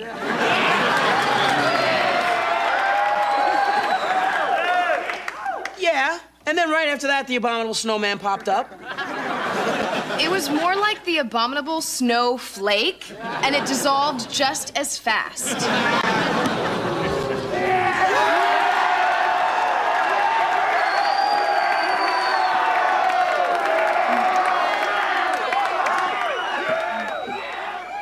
Hi, Cherry. I am, like, so not talking to you since the ski weekend. I mean, if you're gonna do that kind of stuff, for God's sakes, like, do it at home. Oh, Ryan, my best friend of the week won't talk to me, and all the guys are leering at me like mustachioed old ladies at a Tom Jones concert. See that old hound who pelvic thrusts? No, that's Clinton. Ryan, I have to remember what happened. Remember. Tiffany, get off that table. You are not supposed to do stuff like this in public. You are embarrassing all of us.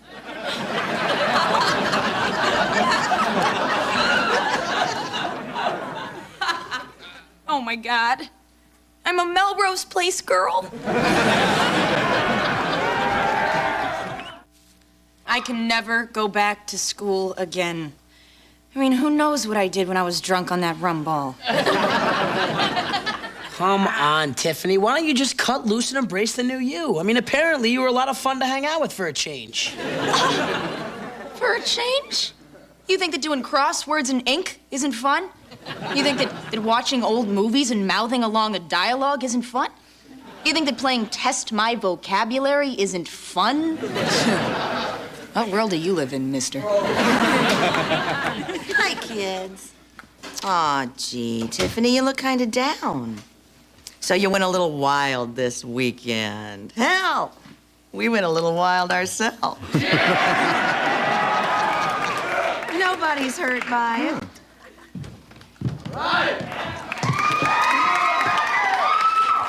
you want a little snack? No, I don't want a smack. I don't want a tickle. I don't want anything you gave to Dad this week. You were here? Uh-oh. Gosh, I guess the only one who had any good, clean fun this weekend was me. I fought the abominable snowman. You guys want to hear about it? I'd rather watch Dad ride the chestnut mare.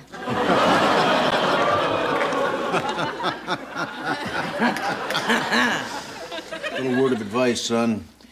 Don't ever dent the car. Floppy, Tiffany definitely did something this weekend. I just can't figure out what the hell it was. What's more, my younger son saw me chasing Jenny around the house naked. And Ryan, not that anyone cares, but... Well, seems Ryan thinks that he wrestled the abominable snowman. Oh, Floppy. What do you think I should do? There is a bigger problem facing our nation. The idolization of the ordinary.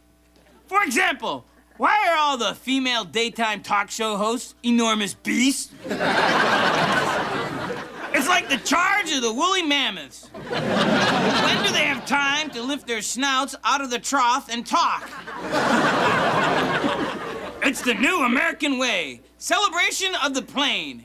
America the Beautiful is becoming America with a great personality. It's getting so that the president can't even get a decent-looking girl. Well, I guess they just want us to love the fatsos. Otherwise, every young girl in America will feel that she needs to be thin and beautiful. And that's bad. Why are we getting rid of the perfect role model? It's not impossible to achieve. If a girl wants to look the way God intended girls to look, all she needs to do is get bigger breasts, remove a rib, get liposuction, and brush after vomiting. And voila! Someone you're not ashamed to be seen with. Kids should dream about something that's beautiful and pure. Something like Claudia Schiffer. And for you girls, something like me.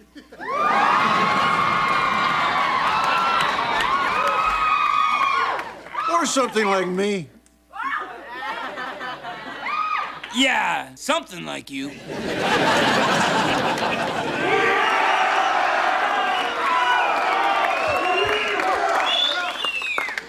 It's 10 a.m., honey. Shouldn't you be at college? I am never going to school again. Hey, Ryan. What'd you find out? Sorry, sis. Mum's the word. No one's talking. Apparently, whatever you did was so terrible, no one even wants to talk about it. Say, do you guys want to hear about how I beat up the abominable snowman this weekend? I started off like this. Okay, look. I didn't want to have to do this, but I have to get back to where I was. I'm going back. Let's get ready to rumble.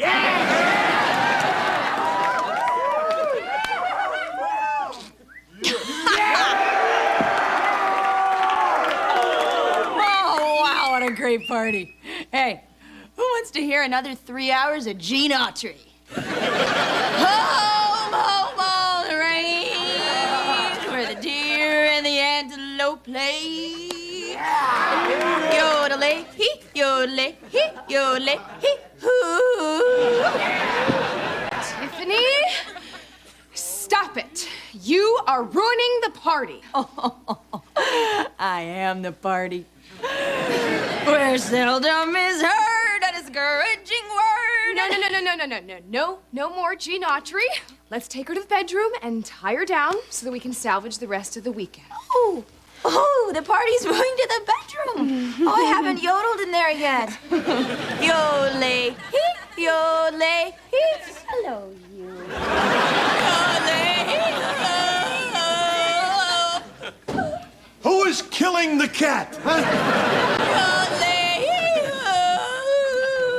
Oh, shut her up! Shut her up! Will you make her come out of it? Tiffany, honey, Tiffany. Tiffany, there's a sale at Barney's. Manalo Blahnik pumps are 50% off. What? Where am I? Oh, Daddy, that's it. I wasn't defiled or deflowered. I am untouched. Except by the music of Gene Autry.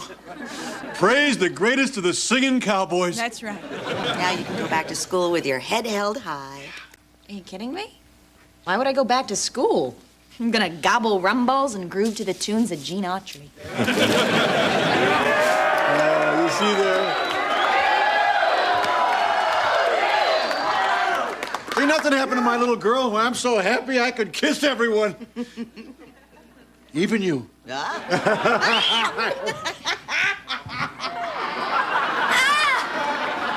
starting again. And this time they're even kissing. Oh!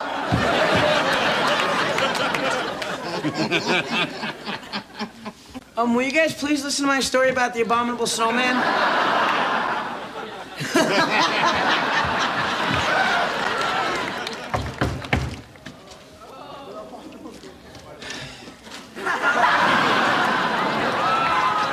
You again. I want a rematch. You're going down. Kicked your snowy butt once. I can do it again.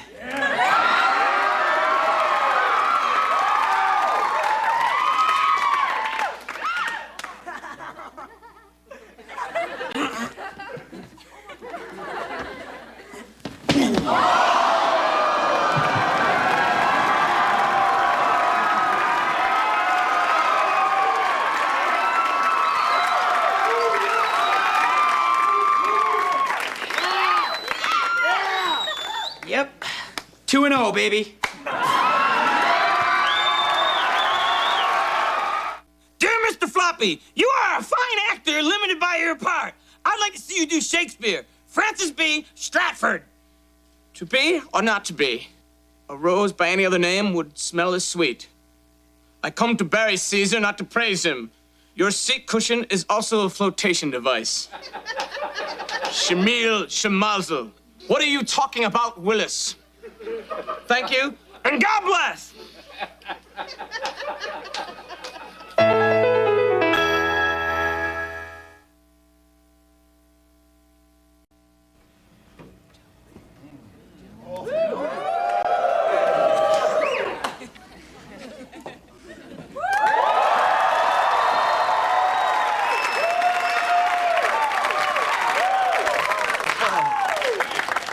Best show ever. Front page story for the Northridge Gazette. Mindy Gullickson scored 80 points in a girls' basketball game. 80 points! In a girls' basketball game. I mean, it's like Bosnia. You know it's there, somewhere, but you don't care. You mean sort of like news radio? Some words of wisdom from your editor-in-chief. Dog bites man. That's nothing. Bosnian dog bites man. That's really nothing. But dog buys gun and robs blood bank. That's news. Front page news. There was one crazy dog. Every story on this front page was written by you.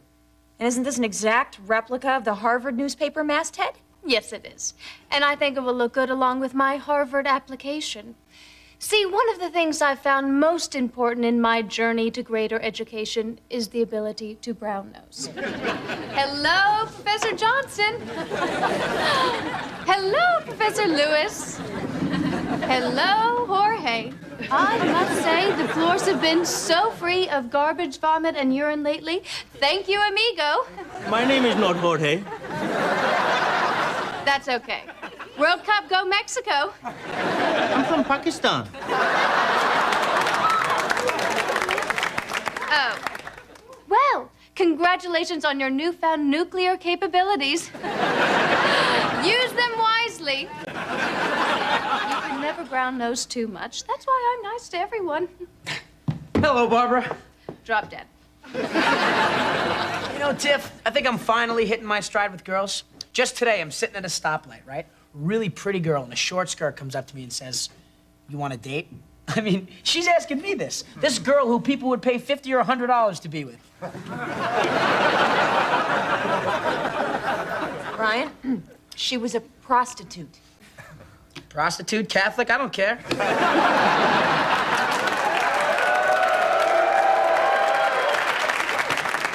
this isn't Belfast. But enough of my comic misinterpretation of reality. What's up with you? Well, I've got this great story for the Gazette, and Barbara is burying it. If she keeps hogging the front page for herself, there's no way Harvard will choose me over her. Planning for the future never works. Just think about that story of the grasshopper and the ant. I mean, the ant worked his little ant butt off, scrimping and saving and storing up food for the long, hard winter. The grasshopper, well, he just played the fiddle and got loaded. Eventually, the winter came, and you know what happened to that ant? I stepped on him. Well, I'm off to basketball practice. Then I'm gonna step on some more smug ants. Ryan's on the men's basketball team. Mindy Gullickson should be on the men's basketball team. Now that would be a story. As a matter of fact, that's just the kind of story that could propel me into Harvard over Barbara. Hey, Mindy, how would you like to do something no woman has ever done? Forget it. I'm not gonna sleep with your brother.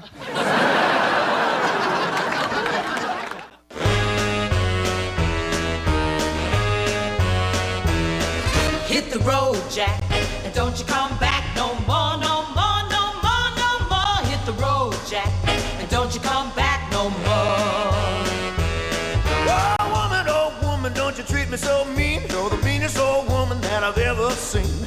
I guess if you say so, I have to pack my things and go. That's right, hit the road, Jack, and don't you come back no more, no more, no more, no more. Hit the road, Jack, and don't you come back no more. Oh, what you say?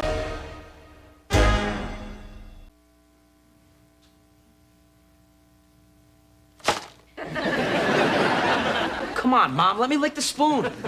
I am not your mother. I'm just making dinner because Tiffany can't cook, and you were too stupid to be trusted around fire or sharp objects. If I were really your mother, I would have left you in a dumpster at my prom.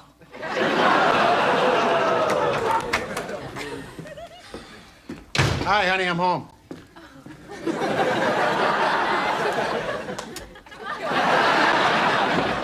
I am not your honey. I'm your son. I'm just filling in for Mom, temporarily. And I haven't lost any of my masculinity. So, you guys want asparagus or artichokes for dinner? You learn to make a damn crispy potato? Get the fancy stuff, okay? Gee, Jack didn't used to be this grouchy. I hope it's not the new coffee I'm using. The one with my spit and nose sweat in it. Oh, gee. I better be nice to the kid or he's gonna start spitting in my coffee.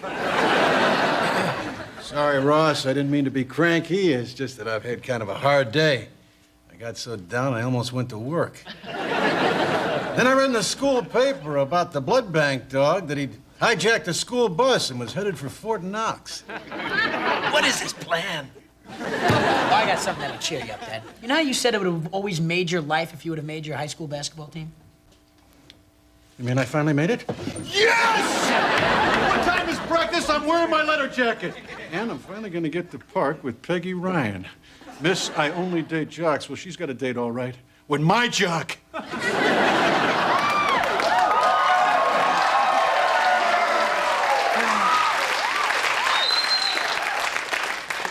Actually, Dad, I meant that I made the basketball team. We both made the team? All right! Thanks to the pressures we females have put on the Northridge Junior College administration. Right on. Thank you. Mindy Gullickson has gotten a tryout for the men's basketball team. And she's not just gonna try out, she's gonna make the team. And she's not just gonna make the team, she's gonna be the best player ever. Girl power, girl power, girl power, girl power! Yes, Valerie Barr, Indigo Gazette. Do you find it hard to spend so many hours a day fighting for Mindy and still remain so beautiful? Thank you, I think. Lee Jervis, Pink Triangle Times. Can I touch your hair? No. Ann Smith, Daily Haitian. What are you doing tonight? I'm sorry, I'm busy. Sorry, folks. Press conference is over.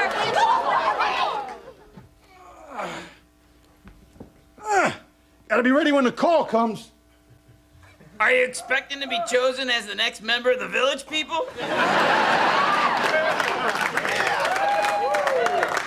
Because you better just hold that pose, Jack.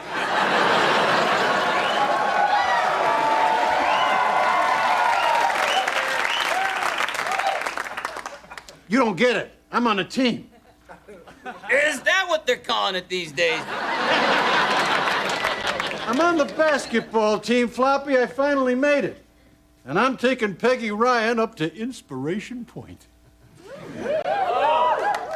Then you better hope Inspiration Point is made out of solid granite. Because Peggy Ryan weighs about 800 pounds. How do you know? Well, she's 40, isn't she? You do know you're not on the basketball team, don't you? Yeah, I know. Just for one little moment, I wanted to believe that I was still young and life still had possibilities for me. A dream you share with Michael Douglas. It's just kind of hard dealing with the fact that my life is over and nothing means anything anymore. You're not gonna whip out the Kool-Aid, are you, Jack? Come on, don't get down, little bright eyes. The young folk you envy so will soon have dashed dreams, back pain, bald heads, and a girlfriend who loves someone else but marries you. Believe me, Jack, nothing ever changes. You know, Floppy, one thing I hope never does change is that country music still sucks.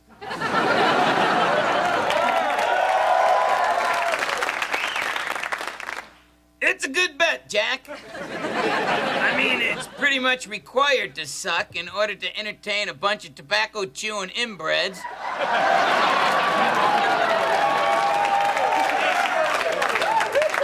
Who listen because it makes their cousins all cow-eyed and ready for love.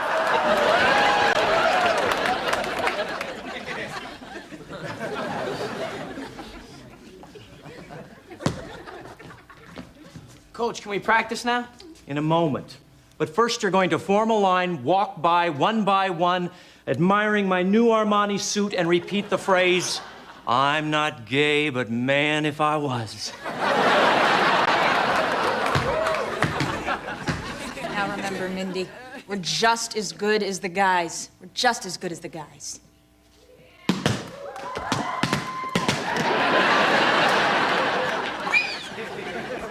Ow! Watch it, you stupid! Oh, hi, Tiffany. Tiffany hit me with the ball. All right, let's run through this again with the double-breasted suit. Well, Coach, Mindy's here for a tryout. I hope you give her a fair shot. Because remember, the whole world is watching. The man who puts the first woman on a men's college basketball team is gonna get a lot of press. And that suit, sir, was made for television.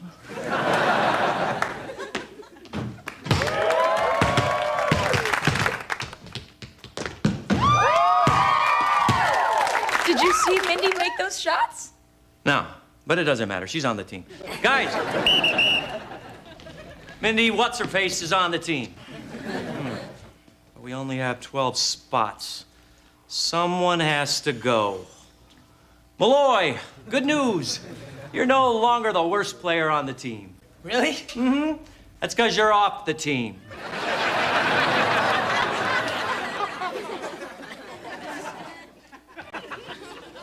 You know, I'm so down. I'm gonna go get me one of them $100 Protestants. Tiffany Malloy, 2 years, Northridge Junior College, Dean's List, 4.0 grade point average, caused revolution in college sports by getting first ever woman on a men's team. I don't think Harvard will be able to reject this, Daddy. Yeah, listen, they rejected me, so you never can tell. Nerds. Daddy, Ross, I've decided that when I get into Harvard, I'm going to be a journalism major. It's really fun manipulating the public. Then again, journalists don't make nearly as much money as anchors. Maybe I'll be Diane Sawyer. You know, before she was just an aging party favor with opinions. Who would you rather see in a sweater? Dan Rather or me? Tiffany, let me give you some advice. No matter how big you get in the news game, it doesn't mean you have to marry a freakazoid like Maury Povich. Or some fast-talking Uber Bolthead like Schwarzenegger.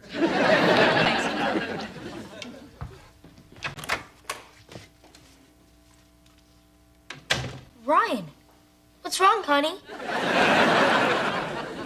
I got kicked off the basketball team to make room for a girl. Jeff, do something. Ryan, sit down.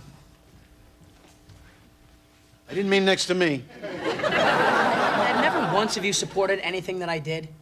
It's always been about me making sacrifices for Tiffany. Remember the time when I stepped on that nail and needed a tetanus shot and Tiffany wanted the sweater? I had to sacrifice my right big toe. But how do you think I felt knowing I was going to be a freak for life? Why didn't you say something? I had lockjaw. And that time when I needed the football helmet. But no, Tiffany wanted the pony ride. Now, I have a metal plate in my head, Dad. Ryan, look, you're right. I'm sorry. But hey, son, I got you a little present.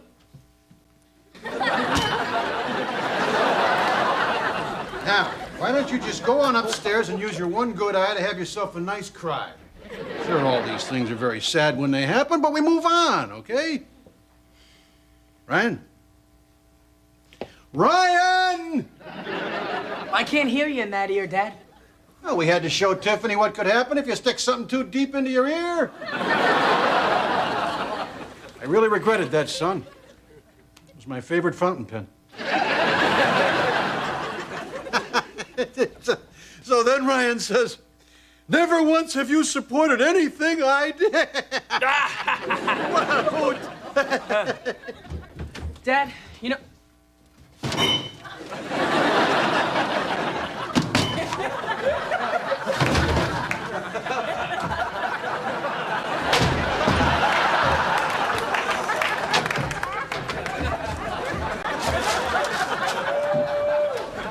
What's Metalhead doing? Ah, he's just looking for pity. The kid's a natural-born Democrat. Tisk, tisk, Jack. Don't tisk me, Floppy. Jack, let me tell you a little story about a gritty little kid from the ghetto who got his self-confidence from a little game called basketball.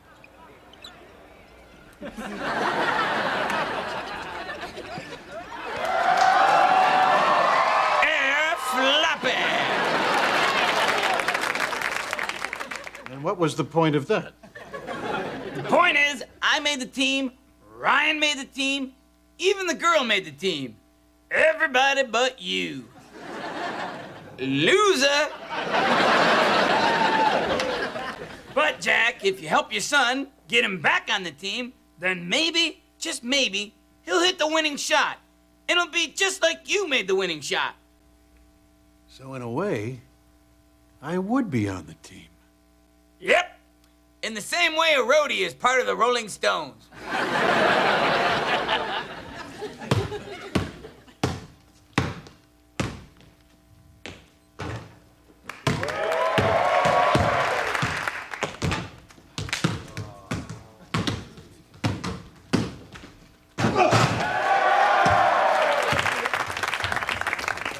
Yep, that Henry Jones. Practice, practice, practice. That's why he's the best. That boy is going to be a star. That's what it takes to be the best. You have to care. Oops, missed the spot. I'll get it tomorrow. Psst. Hey, kid, come here. Jack Moskowitz, proud Northridge alumnus. I'm a big supporter of the team. Now, I want you to take this, get yourself a couple of tickets to the hit movie Basketball. You can double their weekend box office in one fell swoop. But that's illegal. Only if they find out. And how are they gonna find out?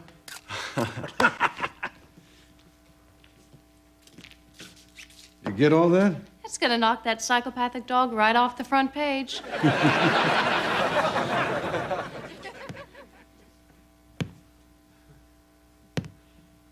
Why do you think the Northridge dog traded the gold from Fort Knox for all that plutonium? Maybe he's building his own nuclear bomb. Then how do you explain the blood bank? The trip to Mexico? And the mysterious pile of duty at the bowling alley? Common thread, Floppy. There's got to be a common thread. Floppy, you're a dog. What do you think's going on inside this guy's head? I'm a bunny, Jack. A bunny. If you don't know, how do you expect the viewers to? This is why I didn't get the Pudding Pops commercial. Dad, I'm back on the team. One of the guys got caught taking a bribe from a booster. Ryan, I've got to come clean with you. I bribed him. You what? You ruined that kid's whole career and his life just to get me something I couldn't earn myself? Dad! Ryan, I want you to do something for me. If you get the chance to take that winning shot, take it from me. Because I'm so pathetic, I'll settle for reflected glory.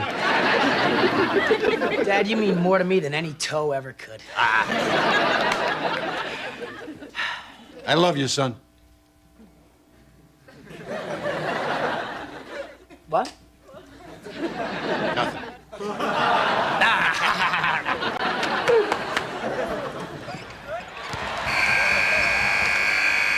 Malloy, girl.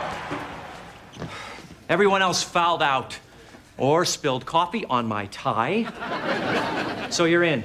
I'll do my best, Coach. Oh, I'm brimming with confidence. I won't let you down, Coach. Guys, take girl, go over there and do something. Malloy, this is our biggest play of the year and our biggest game of the year. The press, nay, the nation is watching. Give it to Mindy. Yay, Mindy! Mindy! Mindy, she's our man. If she can't do it, let's not think about that. Woo, Mindy! Mindy! Oh, Mindy. I'm about to become famous because I had the guts to put a girl on the team. Now, I am not going to blow that fame by having her miss the last shot. So, Malloy, whatever you do, don't give her the ball, no matter what. Okay. You can do it, son. What? I'm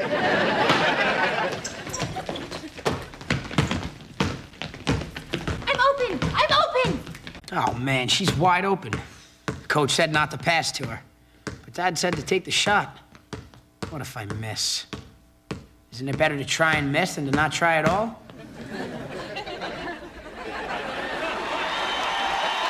I don't think so.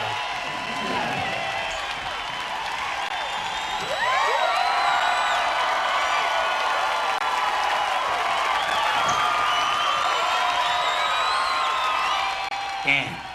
Could have been me.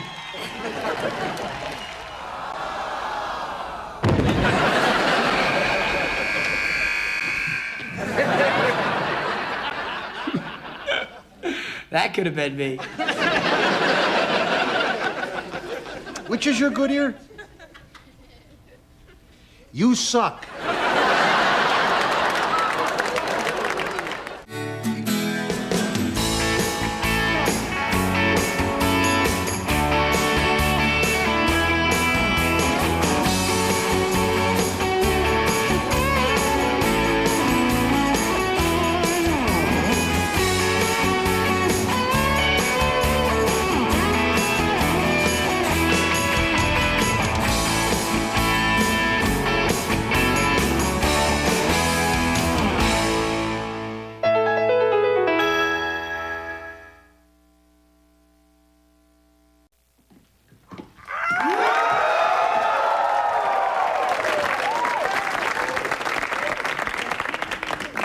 Hello, umlaut. Hi. Hi. I can't believe I was assigned to do my history project with umlaut. We will have fun working together. We will conquer our subject. My favorite idea for a project is A is for Adolf, a children's guide to Nazism. It's a great idea there, umlaut, but this is supposed to be a report on American history? Yeah, it would have been American history. It should have been American history, and it will be American history. All right, looking forward to working with you, Umlaut. God, South Americans are so weird. Hello, pretty mama. I can take you anywhere you want. I just got paid. Which reminds me, I bought you a salad. No, it's important that you eat it by tomorrow. In fact, it's imperative that you eat it by tomorrow. Really. If you don't, you'll die. Thanks. I'll give it to my mother. Tomorrow. Caliburger dreaming? Pretty catchy, huh? Got the job yesterday. My boss spotted me and you walking by, and he said he knew he had to have me working for him. He said I have a burger aura about me. And guess what? He wants to meet you, too. I mean, I guess when you're paying somebody minimum wage, you suddenly start to care about their family environment. I'm really not interested in meeting him, Ryan. Oh, come on. You have to meet him. Why? Because he's standing in the hallway waiting for me to give him an entrance. Ladies and gentlemen, the one, the only, the creator of Caliburger Dreamin', my good friend and mentor, Mr. Jimbo Basile.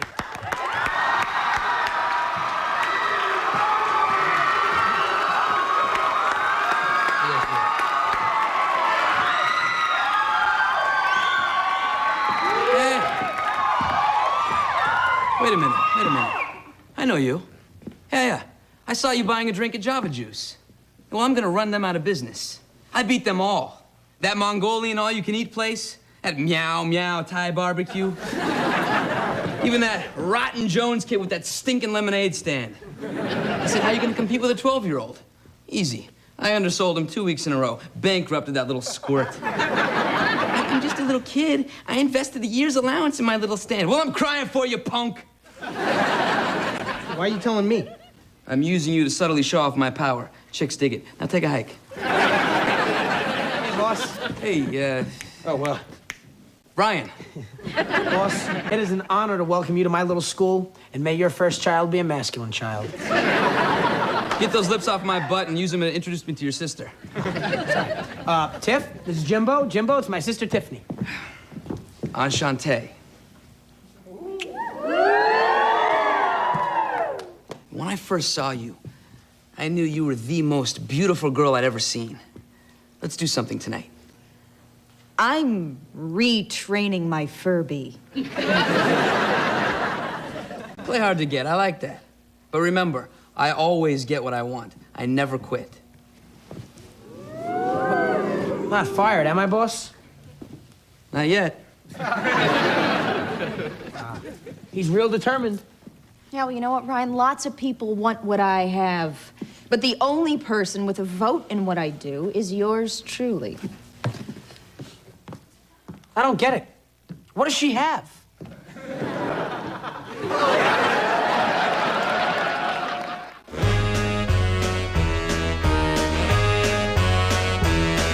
Hit the road, Jack, and don't you come back no more, no more, no more, no more. Hit the road, Jack, and don't you come back no more.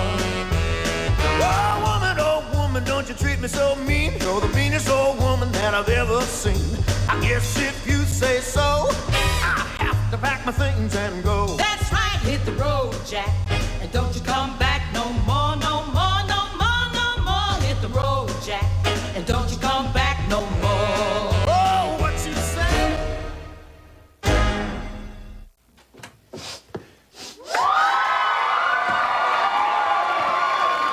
It's him! It's him! He's here!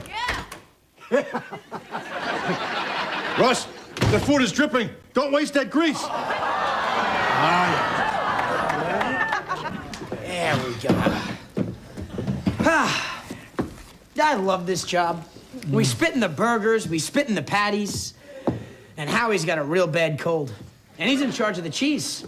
And the milkshakes, oh, they're fine. If you don't mind Pedro's scabs and Band-Aids. You're kidding me, right? Yeah, I'm kidding. What's this? To Tiffany. It's a financial report for Basile Caliburger Dreamin' Incorporated. According to this, Jimbo owns 23 of those babies. Woo! He must be the most powerful man in America. No, that's Stone Cold Steve Austin. That's him. That's Jimbo. This is straight out of the book of classless ways to charm a girl. First, he hires your brother, then he ever so subtly drops how much he's worth, then he shows up at the door, and I'm supposed to get all gushy. God, guys are idiots. Hey. Daddy, could you please get rid of him? I have an actual date of my own coming. Since when did I give you permission to date? Doesn't anybody check anything out with me anymore? Hey, boss. Right. Glad I caught you at home. I just dropped by to inform you that even though you've only been working for 2 days, you've just been selected Employee of the Month. Now, that entitles you to exclusive use of the parking spot by the dumpster. Wasn't that a handicap spot? Yeah, you just limp a little when you get out of the car. Mr. Malloy, got a fine son there. Well... Now, where is your fine daughter? Son, my daughter isn't playing hard to get. She is hard to get. Sorry, kid. Mr. Malloy, I started out with nothing, and now I have everything I want, and I'm willing to share some of it with you people. Now, that's an awfully little TV you have there. One of those 60-inch Toshibas would look beautiful.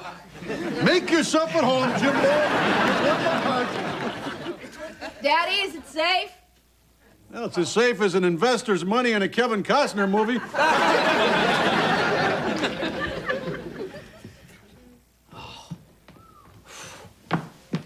Oh, you look ravishing. Hello, Jim. Please, call me Jimbo. No. Daddy, I thought you were gonna get rid of him. Well, I thought I was too, but he's gonna get us a TV. Give him a chance. You'll love him like I do. How about a nice candlelight dinner at my Beverly Hills Caliburger dreaming? You, as they say, are on. Give me 5 minutes to pretty myself up. Come on, it'll be fun. All the celebrities drop by. Believe it or not, Joey Ramone and Bill Maher once showed up on the same night. I got the pictures on my wall of fame. And I know Karate Kid Ralph Macchio will be there. I mean, he runs the French fry counter, for God's sake. So what do you say? Let me put this into terms you can understand, okay? I look at you the way you would look at a man walking into your restaurant wearing no shoes and no shirt. In other words, no chemistry, no class, no service. Feisty little beast. I love it. Just makes the chase that much more succulent. Well, it looks like we're stuck with this TV, huh? Ah, don't give up yet, old man. When I first started in the burger business, they told me because of Burger King and McDonald's, there was no more room for another burger place. I laughed at them and I burgered on. Then they told me ignore the lemonade stand, that I couldn't fight a 12-year-old. Yeah, well, who's in shock therapy now and who's a millionaire? Where are you now, Billy Jones? Where are you now, punk? Easy, easy, Tiger. I hate that little kid. Look, Jimbo, I'm afraid her answer is no. Listen, when I hear no, I just flip it upside down and it becomes on.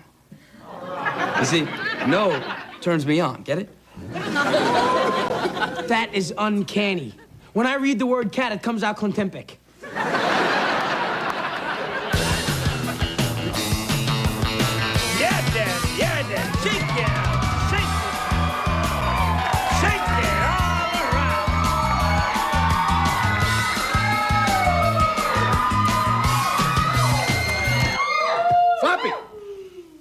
What are you doing? I'm trying to lose my spare tire. I'm going back to my 10-year toy bin reunion. I'm going back to get the one girl that got away. Luscious like Lana. She was so beautiful. I loved watching her brush her hair. It would get me crazy. Thank goodness for the Burby twins.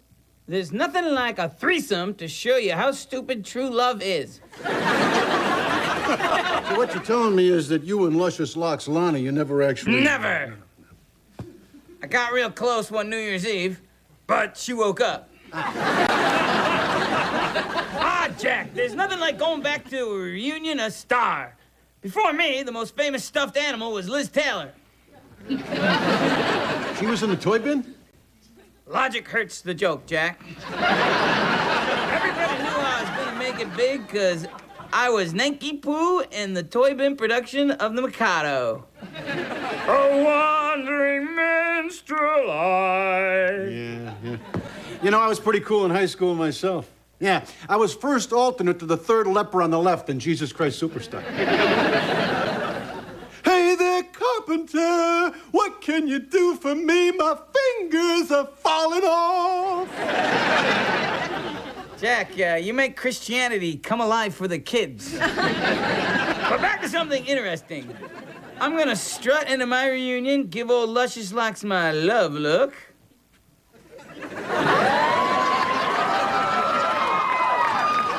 And then it's gonna be her and me in the alley makes three. Hey there, Jesus man. Please help me. My nose is falling off.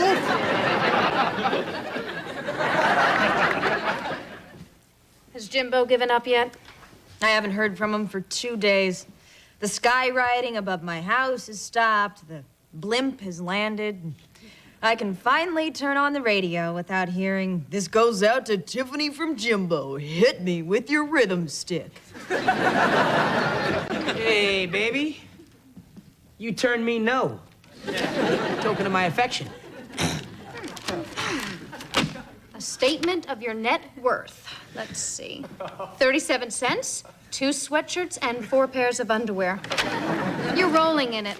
Literally. Say what you will, but I, like my idol, Jimbo Basili, never give up. Well, Ryan, even your idol has given up. Took a while, but I think he finally understands the meaning of the word no. Tiffany? Hi, I'm Jimbo Basili, owner of Cali Burger Dreamin', where the burgers are delicious and the drinks are better than that stinking Jones Boys lemonade stand. I hope you're watching, you little termite. Anyhow, I've created a new sandwich. It's a little saucy and it's a little spicy. It's the hamburger with attitude. I call it the Tiffany Burger. It's Tiffalicious. Well, at least nobody knows I'm the Tiffany the burger's named after. The Tiffany Burger, the most beautiful burger named after the most beautiful girl. See, Tiffany, I never give up. He's my hero. The Tiffany Burger, the most beautiful burger named after the most beautiful girl. Jimbo is running those commercials on every station. You have to ask him to stop. No way.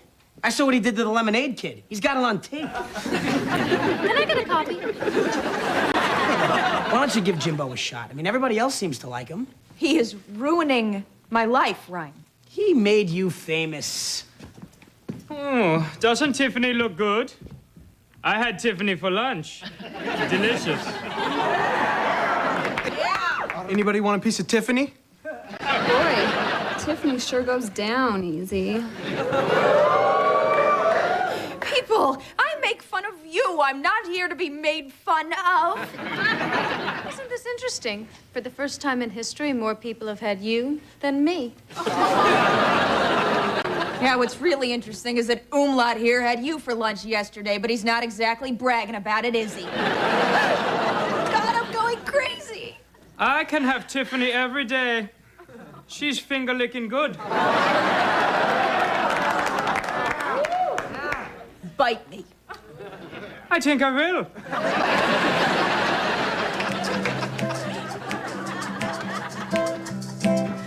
I just had an epiphany. Oh, I'm in love with Tiffany. Yes, I've been out with other girls, but none gave such a lift to me as Tiffany. Yes, before Tiffany, all love's a blur. That's why I named a burger after her.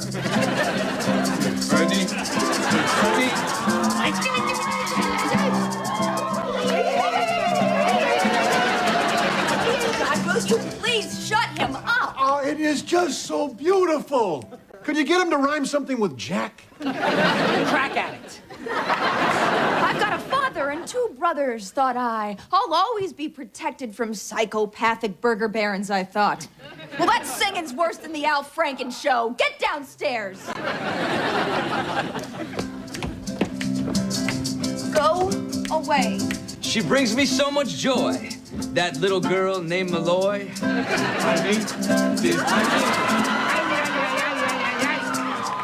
She'll be my bride. I'll be her groom. She is the love that I must consume.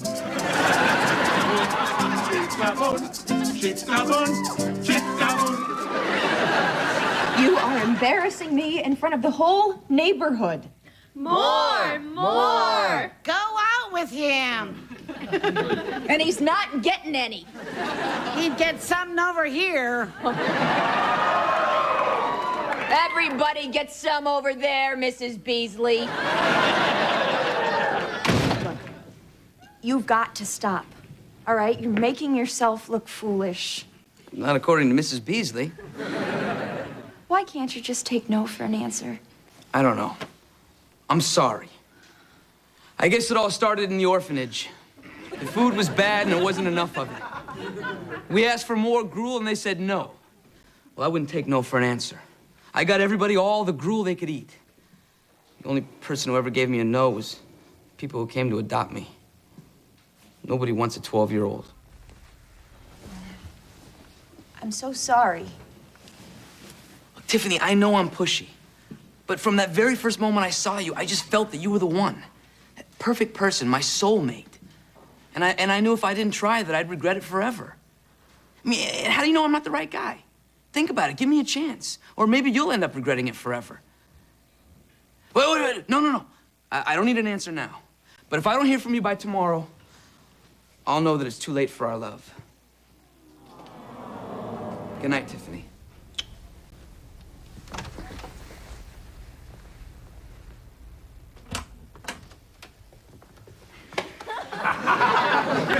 Well, I would have kissed him. Whoop. Number 22.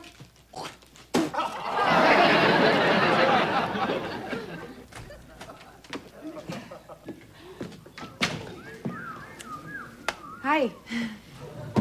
Look, I thought about it, and I always thought for me it would be love at first sight, you know? But maybe things like this take time.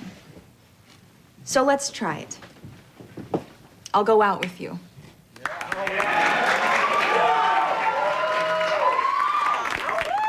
I don't know you, and you don't know me. No, we don't know each other, but that's the fun of new relationships, you know? Getting to know the little things, like I like ice cream. Do you like ice cream? The fun is in the discovery. Who is this, honey? I don't know. It's someone I don't know. It's just a disgruntled customer. I'm sorry, Miss Customer, but you have to check the bag before you drive away. I can't help you right now. Now, my wife came back from her trip a day early, and I am happy about it. Give me a minute, honey, and we'll go buy you something short and frilly. Here, quarter. Play the slots. Okie dokie. Your wife? You're married? What was all that crap about the right person and soulmates? Well, we could have been if you had moved a little quicker. You shame greasy burger joint owners everywhere. Is anything you said true? Are you really even an orphan? Oh, yes, that part is true. The orphanage is where I learned to care about people. Malloy? Yes, sir. You're fired. Jimbo. Wait. You've given me a memory so powerful, it's gonna last me the rest of my life. So I'd like to give you a memory. Something to remember me by.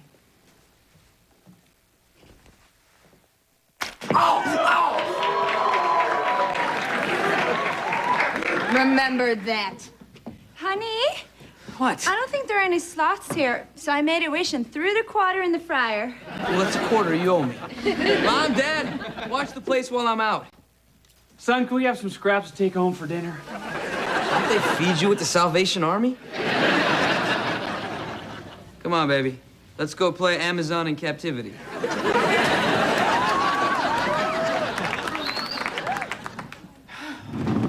My God, he lied to me about everything. Well, I'm the victim here. I spit myself dry for that man. I should have stuck with my instinct.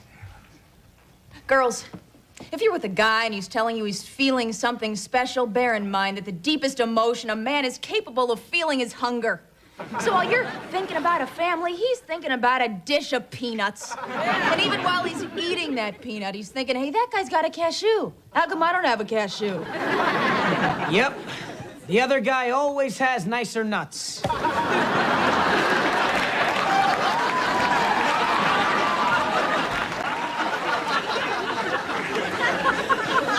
a minute. I can't give up that easily. I'm Tiffany Malloy. I'm optimistic. The right guy has to be out there somewhere. I refuse to believe that all men are animals. Hey, Luscious Locks, remember when I said we'd be together forever? Well, forever ended at 2 a.m. Hop a trolley to nowhere, baby. Well, there's another one leaving in a half an hour.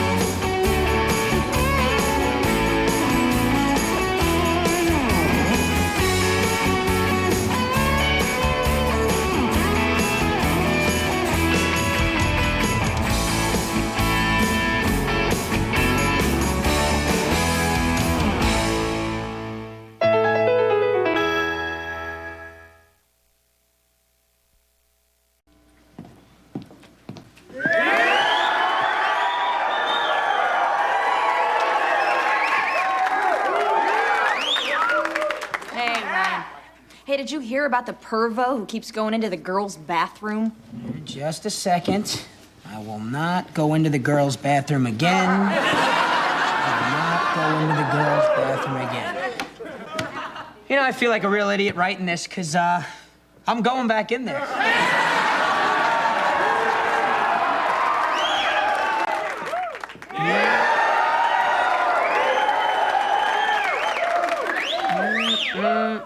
What is that? That's Barbara Caulfield. She's in one of my classes. She used to be a bigwig at a TV network. She used to be in charge of picking all the new shows, but she was replaced by a dart-throwing monkey. Yeah, well, any woman that can climb that high up the corporate ladder must be a wonder in the sack. Introduce me, come on. Excuse me, Barbara. Hold your nose. This is my brother, Barbara Caulfield, Ryan Malloy. Can he do anything for me? Oh, wait. I'm out of TV. I'm a student now. Hi. Hi. Bet you're pretty good in the sack, huh? Well, I did climb pretty high up the corporate ladder. Ross Malloy! Yeah! Rossi boy! Ross Malloy! Oh, hey, guys. I came to pick up Ross from school. He doesn't go to this school.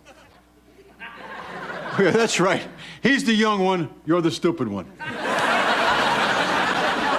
Jack Malloy. Barbara Caulfield.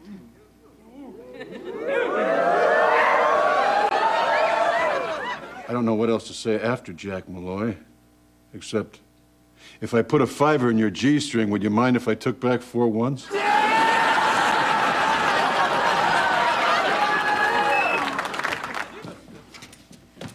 He's cute. My brother? Blow. So cool. I want him bad. Really? Him?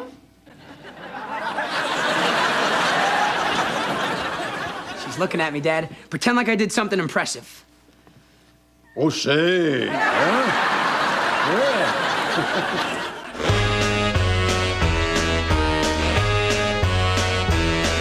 Hit the road, Jack, and don't you come back no more, no more, no more, no more. Hit the road, Jack, and don't you come back no more. Oh, what you say? Hit the road, Jack, and don't you come back no more, no more, no more, no more. Hit the road, Jack,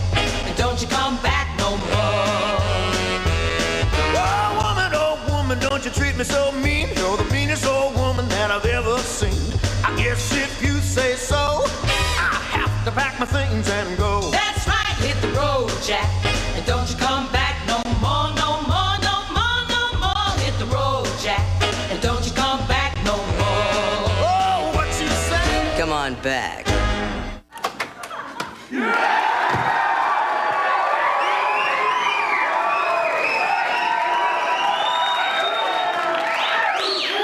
Smells great. I hope you have enough. I've invited a friend over for dinner. Well, they'd better hurry. It's almost ready.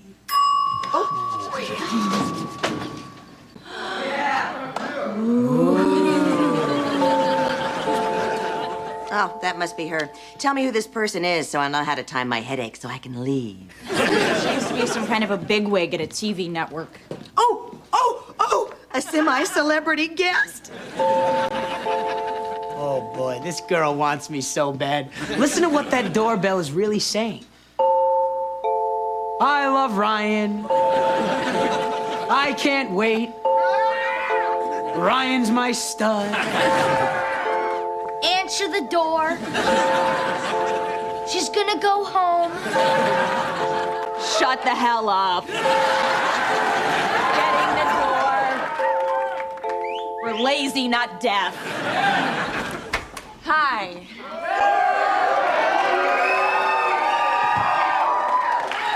Hi. I'm over here. So, where is he? My dreamboat? Oh, he's over there, still playing a bit that should have ended long ago. No, not him. Your older brother, the gorgeous one that came by school. Daddy? My daddy. He's married. Good. Then I'll have a place to go once I'm through with him. Mrs. Malloy, you have such a lovely home. Yeah. So, what's George Clooney really like? Same thing all men like. Oh, you meant to see nice. No. I want to know what he really likes, you know, in case I accidentally wake up naked in the back of his limo. That's if you didn't love Daddy so much, right, Mom? Yeah, right. Well, I found Ross. I'm over here, Dad.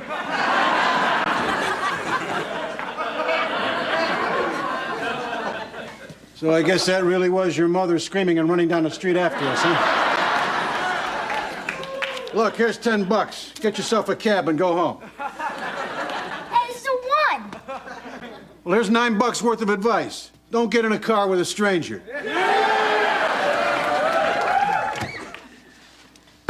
So, Barbara, we've been polite long enough. There's no such thing as a free meal.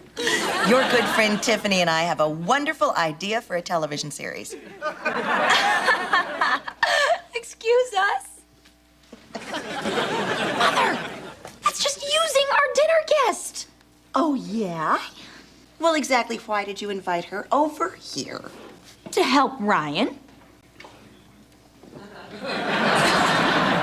Okay, fine, Mother, fine. I was gonna sell her a show. I just didn't know I was gonna have a partner. Well, you've got one.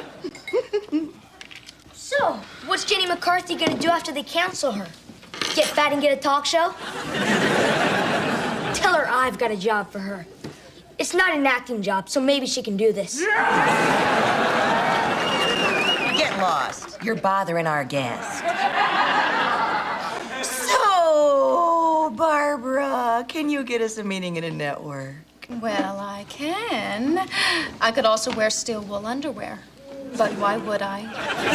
Come on. Let's leave Barbara alone, okay? She didn't come for cold pizza. She came for hot crossed buns. Yes, I did.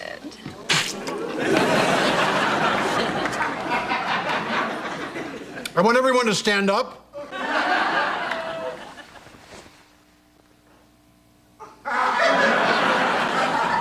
Okay, thank you. You may sit. Excuse me.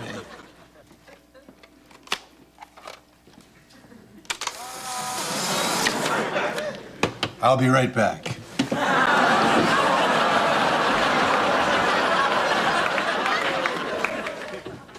Floppy. Floppy. Floppy, wake up. What's the matter? What's the matter? Is your husband home?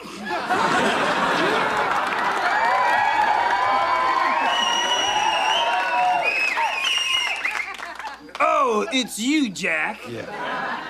Take a look at this. This put her foot in my lap. Jack, don't bring the picture down. Bring the girl down. I'll take the pictures.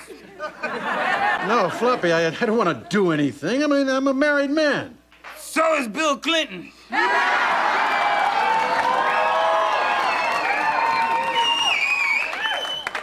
Are you saying you're better than our fine president? Well, yeah. And more importantly, I think my first lady is bigger and meaner than his. Just, how old is this girl? Oh, I don't know, like 24.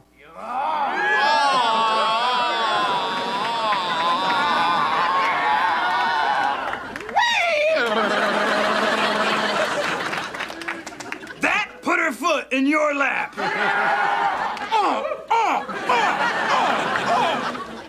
Take that foot, take the other foot, and make a wish.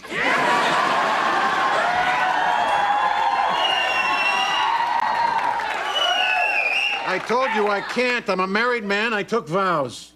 A promise to a woman is just a lie that hasn't happened yet. Jack. Honey, I want you to flirt with this woman until Tiffany and I get a network meeting.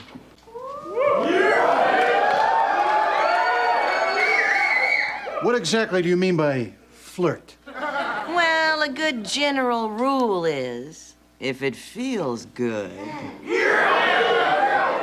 don't do it. Well, why don't I just pretend she's you? That doesn't feel very good.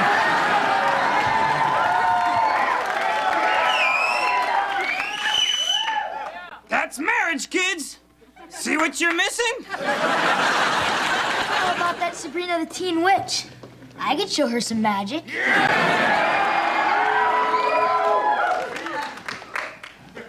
Now then, where were we?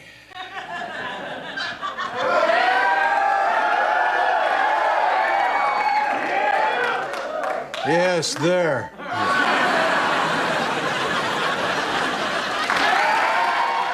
Jeez, Floppy. Jenny and Tiffany get a network meeting, and what do I get? The chance to tease a girl. Big deal. It is a big deal, Jack. This is the greatest moment of your life. You're going out with a chick that wants you, and you know she's getting nothing. You're the girl. Tease her, but don't please her. It's revenge for every guy who got nothing except, thanks, I had a great evening. Sure, great for you, you frigid skank.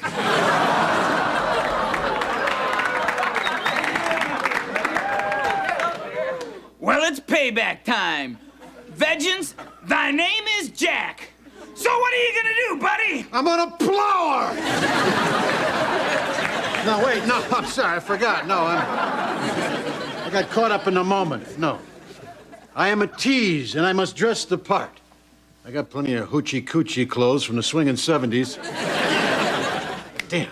Too bad that fish died in the heel of my disco shoes. Yeah, just put on some Donna Summer, and she's Cleopatra Jones to your Superfly. Thing is, Floppy, I'm used to begging. I don't know if I'd know how to tease. It's easy, Jack. You give her the love eyes. You give her the over-the-shoulder smolder. And drive her crazy with the one thing no chick can resist. You give her some foot.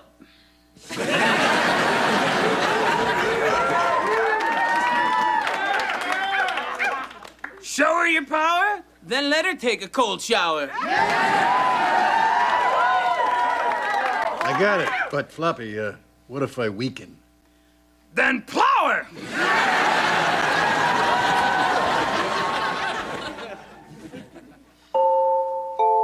The song of love.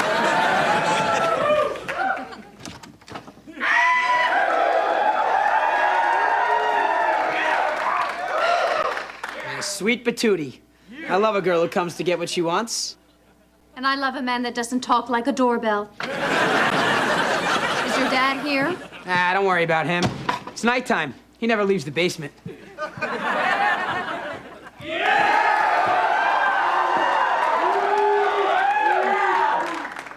I thought you guys would be gone by now. Don't you have a network meeting? Oh, yeah. I'm ready, but my mom's upstairs watching Nick at Night trying to get ideas. That's how you get a movie idea. You go to the movies to get a sitcom idea. Ryan, I really need to talk to your dad. Oh, that's smart. You know, I think it's important to get along with your future in-laws. Here, let's just sit down right here. You know, it's a good thing we're going out tonight. I believe I'm ovulating.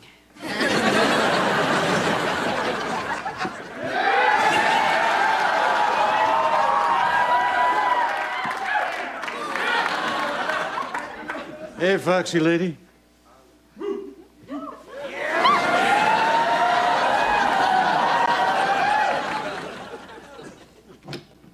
Your courtesy meeting is here. Hi, I'm Dick Nimrod. This is Jane Dullard. Oh my God, it's Insane Asylum. You have no idea. This is our favorite show. I hear you guys are going out live. Who's crazier, the doctors or the patients? Yes. Have a seat. All right, you've got 5. What do you got? We want to like it. We really do. Picture this, if you will. A couple gets divorced, and the youngest son gives the father a stuffed bunny so he won't be lonely. Now the father moves into a lousy apartment, and, lonely and depressed, he talks to him. I know, Mother! He starts talking to the bunny. Okay, now here's the twisteroo. The bunny talks back. He's a talking bunny that only Dad can hear. Divorce bothers us. And then he moves back into the house. Okay, now, let me set the characters up for you. First, there's a beautiful daughter, 2 boys, and a beautiful mother. It's mostly a home show. We think it should be mainly at school. So do we. Anyway, the mother. I don't know if you need the mother.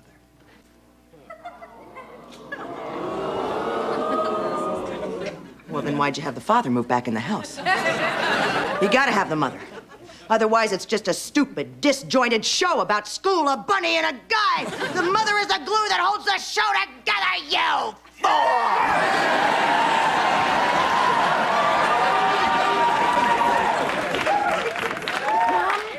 We'll sell them the show, and then we can do what we want to do with the mother. I like the mother. No, everybody likes the mother.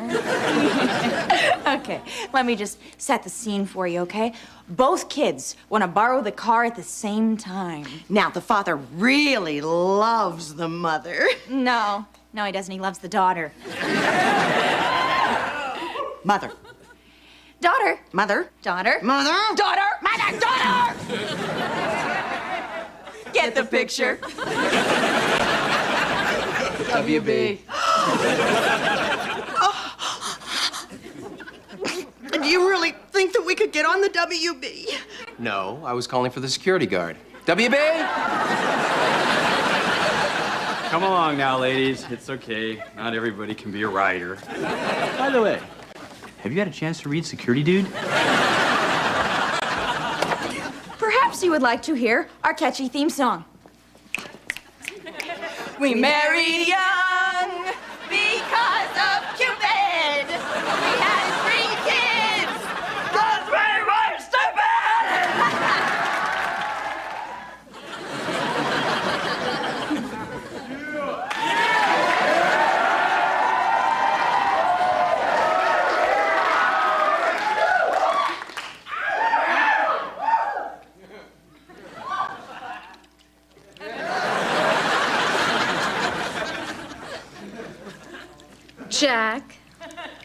Why do I smell dead fish? I guess all the thumping disturbed the corpse.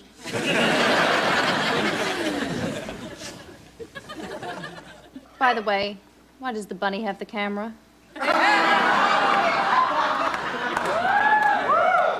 That's his thing. You're sick. I like that. You're young. I like that. Jack, I want you. Why, is it the old apple butt? Is it the hammers? Or is it just that I'm part of a vanishing breed? A man? Actually, it's very simple. I want you because it'll drive Tiffany crazy. She's the smartest, most popular girl in school, and I hate being second. You don't mind being used, do you? Oh, no. I don't mind the used part at all. Good, because I can't wait to tell your daughter. Yeah. Look, why don't you let me make it real dark in here? You get yourself all ready, and I'll be right with you.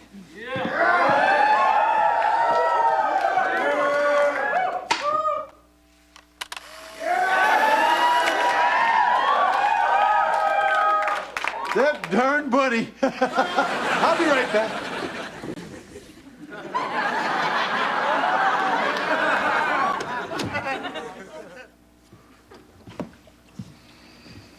Ryan, Barbara's waiting for you downstairs. All right. Son, just remember, don't speak and don't turn on the lights. Hey, Dad, do Polaroids work in the dark? I sure hope so, son.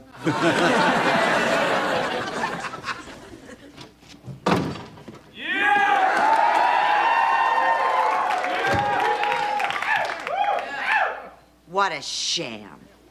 We were set up with low-level executives. Their parking places were right next to ours.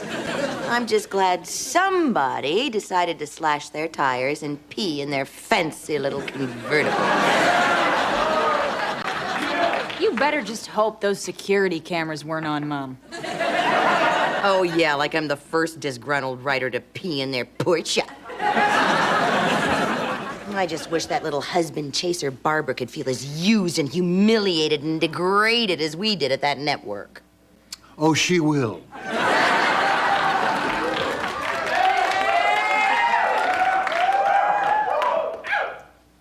Watch this.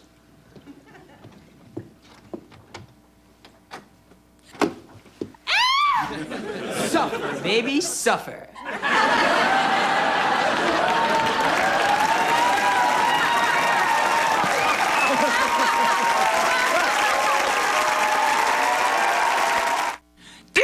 Floppy, you have such a beautiful voice. Have you ever thought of joining a band? Jeff, New Orleans. Actually, Jeff, I was in a blues band back in the 60s. It was the Floppy Five. We were bad. Our biggest hit was Bunny Lovin'.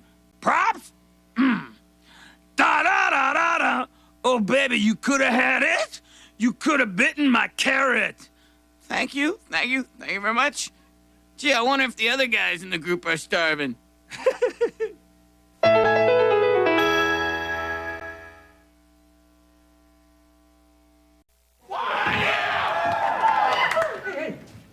Hey there. Guys, you know there's gonna be a big party on Friday night. Everybody's gonna be there. I wasn't invited. So how'd you like to come over to my house and dubba-dubba the night away? I'm throwing the party, and the security guys all have your picture. You're a lesbian. Cool, I can respect that. Say, did you hurt yourself when you fell from heaven?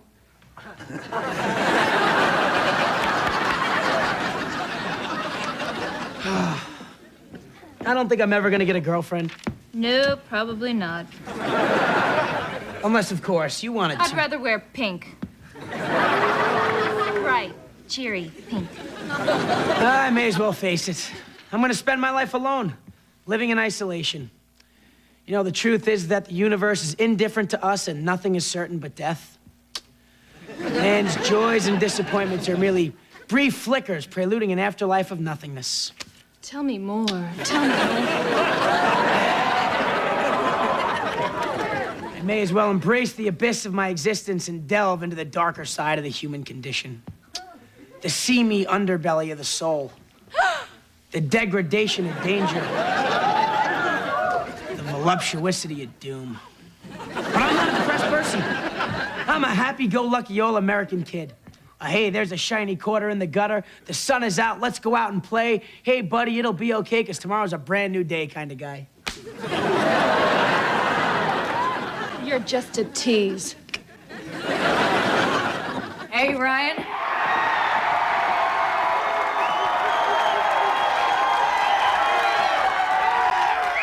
I've got great news for you. I got invited to the party on Friday. Party? What party? None of us kids know anything about a party. But I do know someone that has a crush on you. She's very nice, and she has a great personality. Oh, boy. She's fat. And she has a very pretty face. Uh-oh.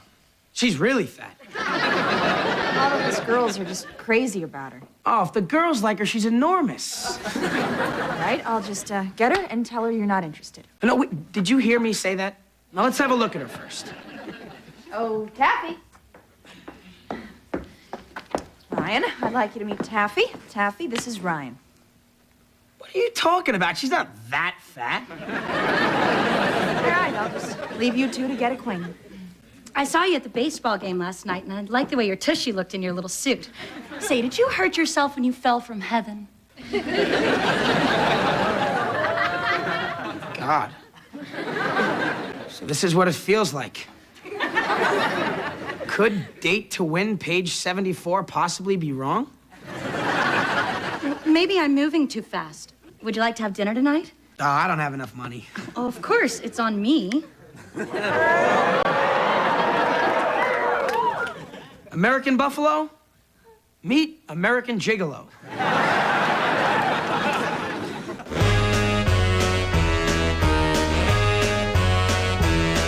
Hit the road, Jack, and don't you come back no more, no more, no more, no more. Hit the road, Jack, and don't you come back no more.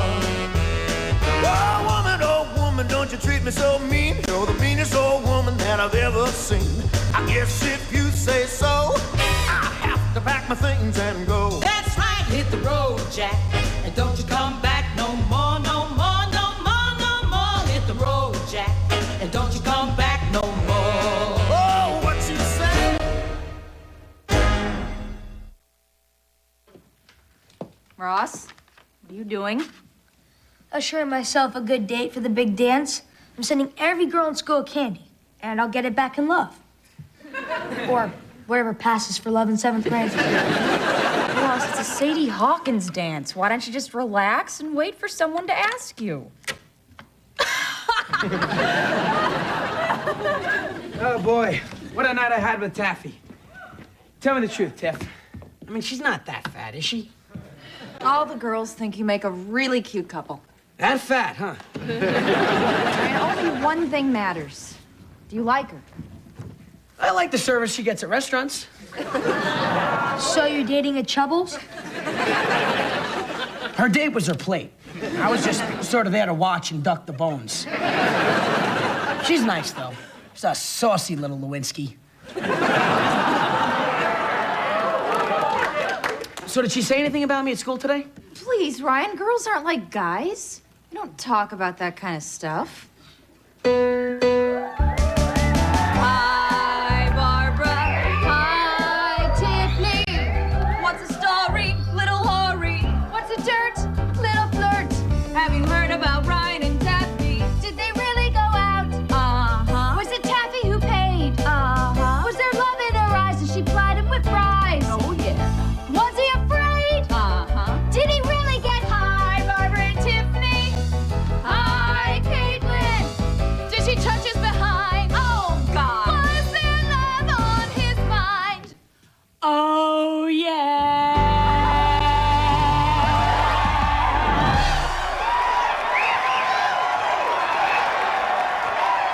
Oh, no, Ryan. Nobody said anything about your date. Okay, well, did they sing anything about my date? Ryan,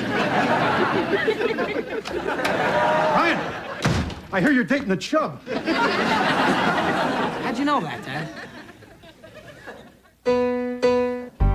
Hi, Jack. Hi, Lefty. The less said, the better. Son, you're dating Taffy Turner, daughter of Cy Turner of the Turner Butter Cookie and Pound Cake Company. It's a multi-million-dollar corporation. She's loaded. Hey, we're in Fat City. Fat City, that's a good one.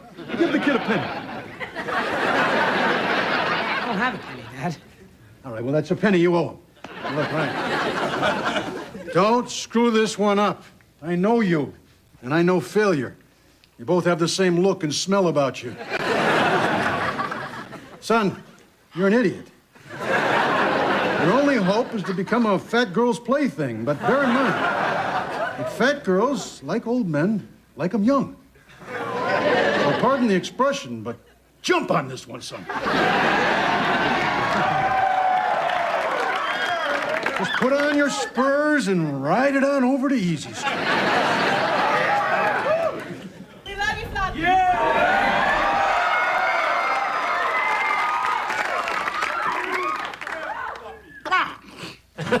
Hey, Jack, I was grooving. Floppy, I gotta ask you something. Have you ever been with a fat girl?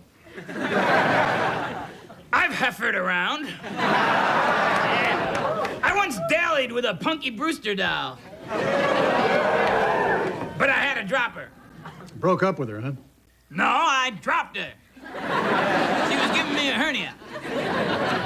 But seriously, folks, try the veal. There is nothing wrong with being with a fat girl. It's like having a blow-up doll.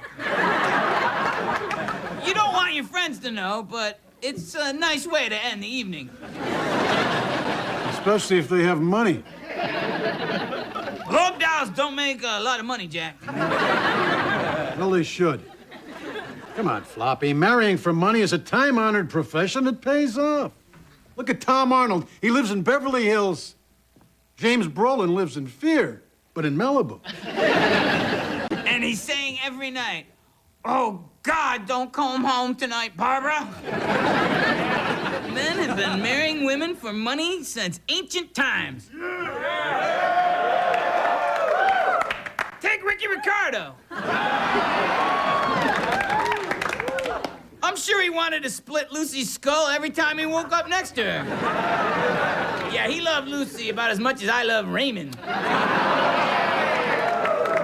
And I spit on Raymond. No, scratch that. I wouldn't cross the street to spit on him. He could come to me to get spit on. But without Lucy, Ricky would have been singing Babaloo at the Mandel Bar Mitzvah at the Airport Marriott. People who marry for love wind up with nothing. People who marry for money wind up with a nice divorce settlement and a pretty second wife, pretty enough to marry you for your money. Teletubbies won't tell you that, kids. Parents, don't let PBS fill your children with lies. Unhappily ever after is truth, baby.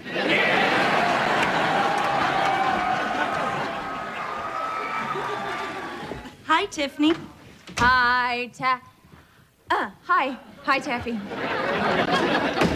Lefty just called, said you were here with Taffy. It is so very, very nice to meet you. I'll be living in your garage. Son, I need to talk to you.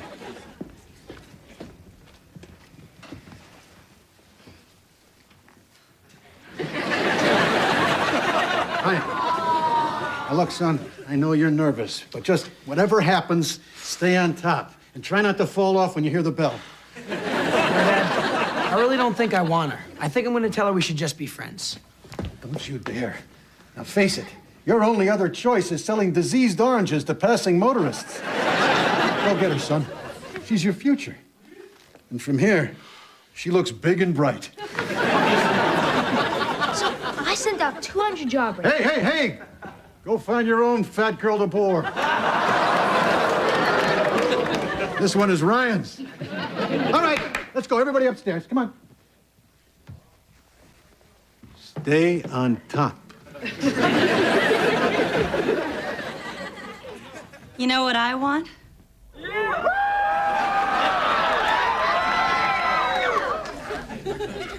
A fifth dinner?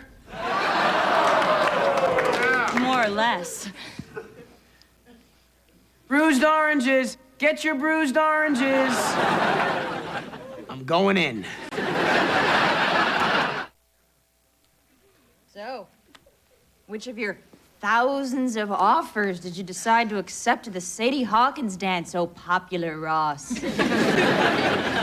you know, the life of a teen heartthrob must be harder than it looks. Girls must think you're unapproachable. Gee, they must say, I can't talk to Ross. He's so cool, so aloof, so Ross. Kinda hip, kinda wow. Ross. Is it possible in this family to just sit down in quiet depression without a loved one making sport of you? Oh, hi, you're Romeo. Still beating him off with a stick, huh? Yeah, you know, I had to go downstairs, what with the phone ringing off the hook. Well, thank God there are still monasteries and the internet for people like you. Way to nurture a serial killer, Dad.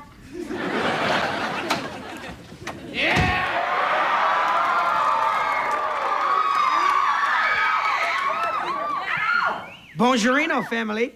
La, la, la, la, la, la, la, la, la, la, la. At least I'm straight. Hey, I'm straight. If I wasn't straight, you think Taffy would have taken me to Italy? What a great country.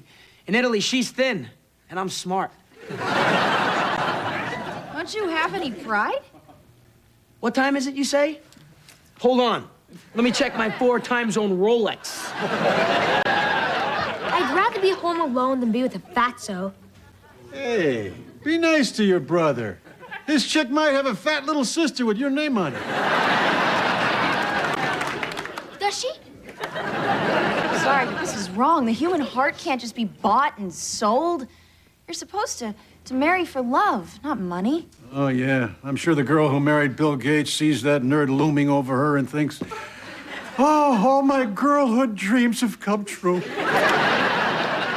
Well, there's only one question that really needs answering here. Ryan, do you love Taffy?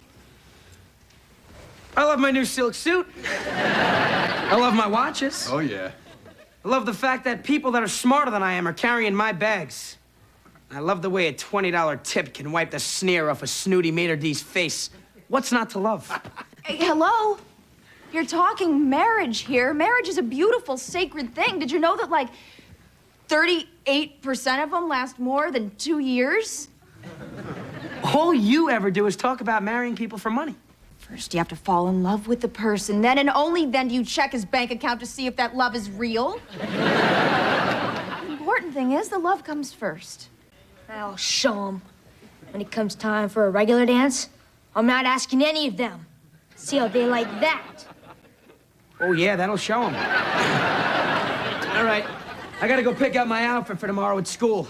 Apparently, Taffy's gonna ask me to marry her. How do you know that? Hi, Ryan. Taffy's gonna ask you to marry her tomorrow at school. I just know. I hope she doesn't get down on her knees to ask. Then I'll have to help her up. And that could damage the old moneymaker. Or he's going to marry Yum Yum. Yum Yum. Although she is chubby, she still wants a hubby. And Ryan will do because he's dumb. Dum Dum. Floppy, I feel kind of bad about Ross. About who? You know, the third one. I just never really took to him. I mean, Tiffany, you look in her eyes and you see the whole world.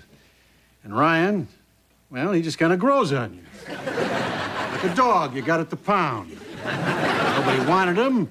He knows it and you know it. And relationship just builds from there. Ross, I don't know. Neither his mother nor I wanted him. We never held him as a baby. To top it off, he turned out cold and distant. I guess you just never know, huh?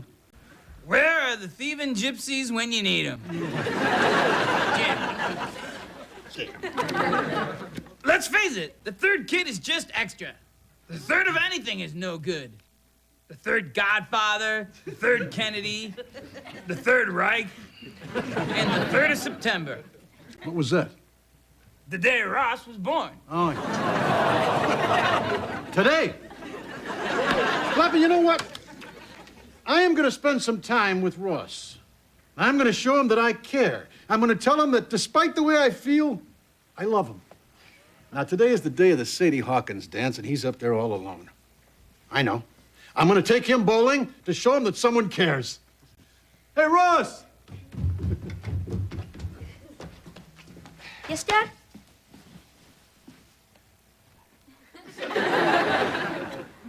Nothing.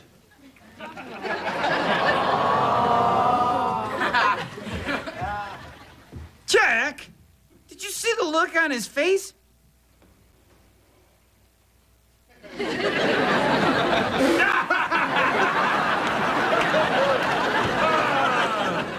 And you say he doesn't bring you any joy.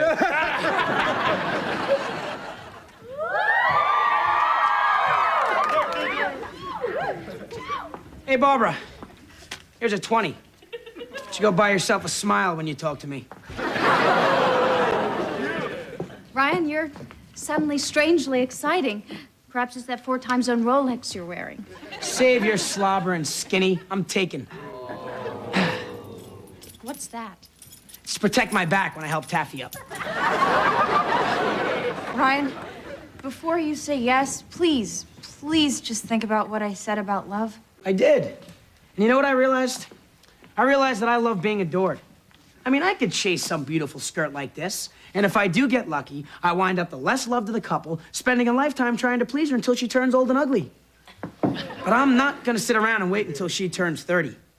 I realize that what I love is being adored, having the attention lavished on me, the beloved. Love is the ability to hurt another and not be hurt yourself. That's true love. That's mature love. God, Ryan, don't you understand anything about mutual love? Wait a second, how come I'm the one that always has to explain everything? Mutual love, truth, justice, the American way. Well, not this week, buddy. That's because you know he's right, isn't it? Uh-huh. You know, I think I'm gonna love her. Ryan, you don't just decide to love Nope, not this week. Come on, she's a good kid. Pretty face, you know, good personality. The girls like her, and I'm gonna have a good life. Taffy's boy. Yeah, I'll finally have an identity all my own. So yeah, I love her, damn it. And more importantly, for the first time in years, I love me. Hi, Ryan. I have something important to tell you. No, sit down. I want you guys to hear this. Go on, my sweet. Well, these past few days have been wonderful. But I don't love you. I mean, I guess I do, but I don't want to be the one who's chasing and begging. I want to be the one who's adored. So I'm marrying Tom, my old high school sweetheart. Oh, Tom! Yes, my goddess? Let's go to Paris for dessert. I could just eat you up. Oh, Buttercup. Thanks for letting us watch. Here's your $20 back. I'm smiling for free now. You're a little down, aren't you, Bunky? Not good enough for the ones you want, and you're not good enough for the ones you don't. That'll be our little secret, okay? Hi, Barbara. Hi, Tiffany. Oh, God. I see nothing but blackness.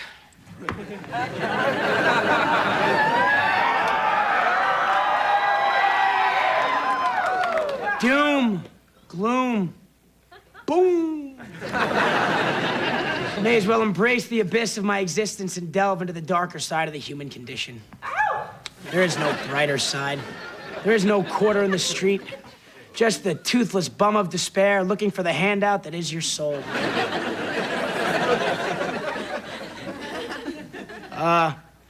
The depression has washed over me like the dark blanket of a cat's tongue. Go for it, Tiger.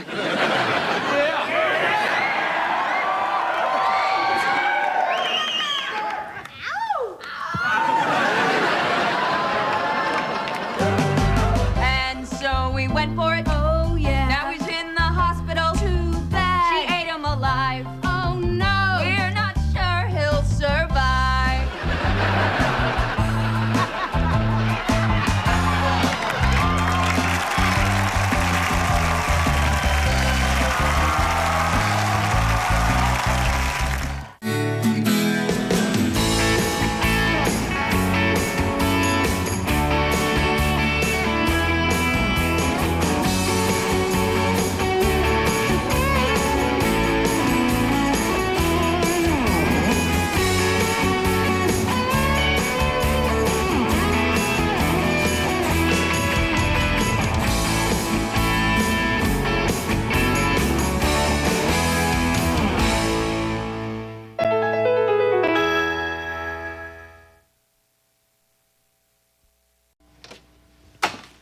Hey. Is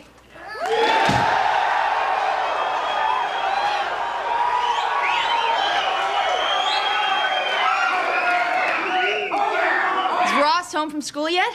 Is the world gonna end in the year 2000? The answer to both questions is who cares? Come on. Today's a big day for the roster. He's taking his IQ test. Oh, I'm so excited for him. I remember the day I took mine.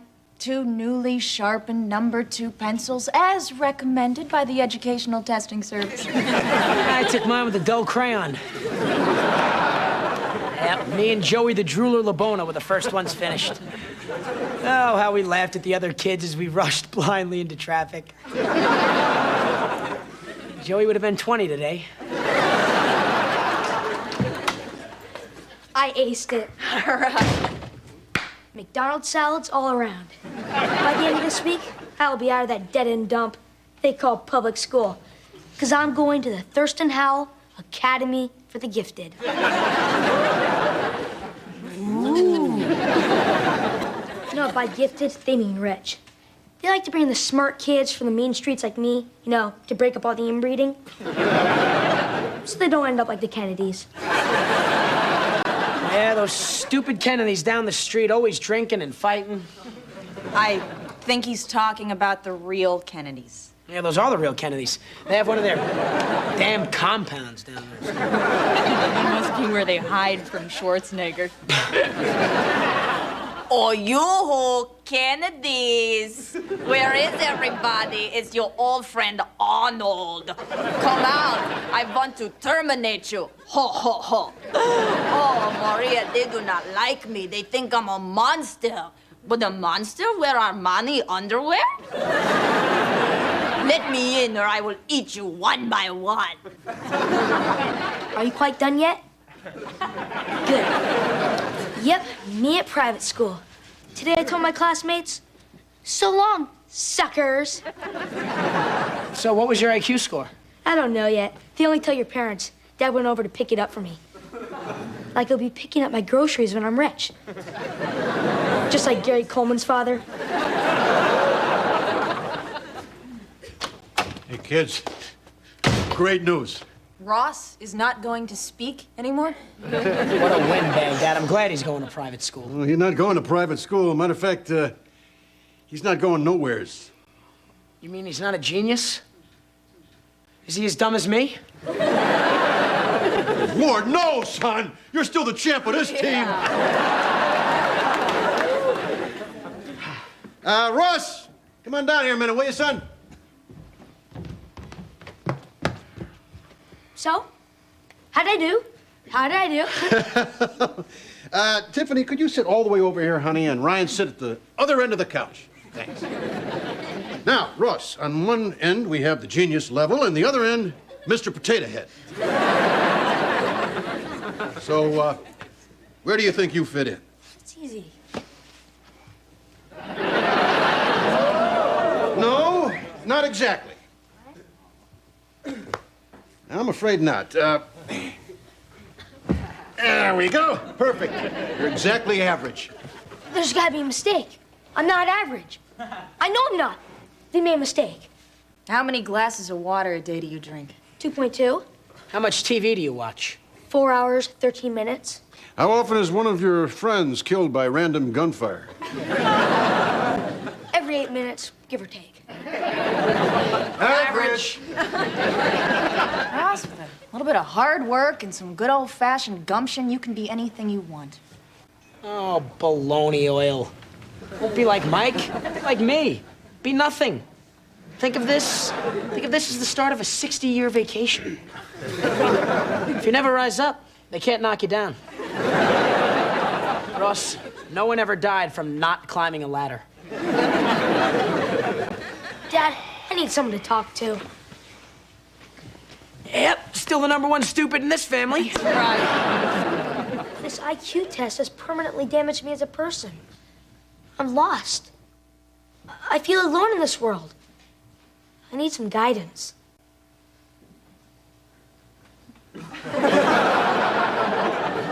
What do you want from me? Sympathy, love. Just pick one. Throw me a bone here. Oh, okay, son. I got you. All right, well, you told everyone at school you were leaving, and now you're gonna go crawling back feeling the fool. So here's what you do. You go to school and you do what great rationalizers have done throughout history. You just say, I didn't really want that job. That school, that girl, that reprieve from the governor. I don't care. If you say it often enough, you might actually start to believe it yourself. And isn't self-deception the best kind? That's it? That's it. I give you the secret of the Malloy family since your great-great-great-grandfather could have signed the Declaration of Independence, but just didn't feel like it. Yes, that's it, you little ingrate. Now go to school and get the beating you deserve.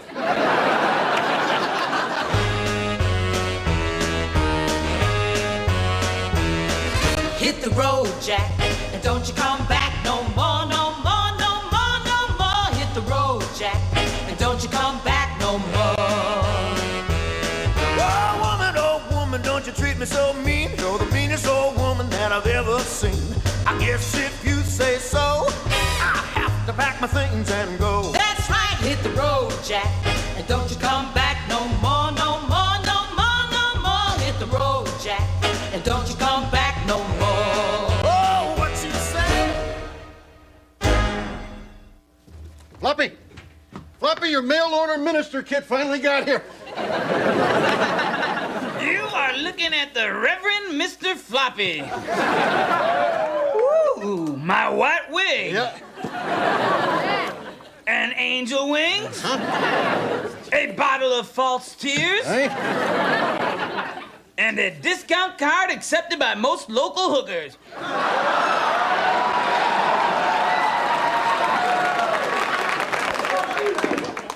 God bless those participating hookers. Jack, let's tape a show. I'll blast, I'll cry, I'll speak in tongues, I'll heal the sick. You can still do your leper impression, can't you, Jack? It got me out of work for 2 years. Till 2020 caught me on video. Pox on the public's right to know. Come here, Jack. Self-pity out! Oh! Daddy.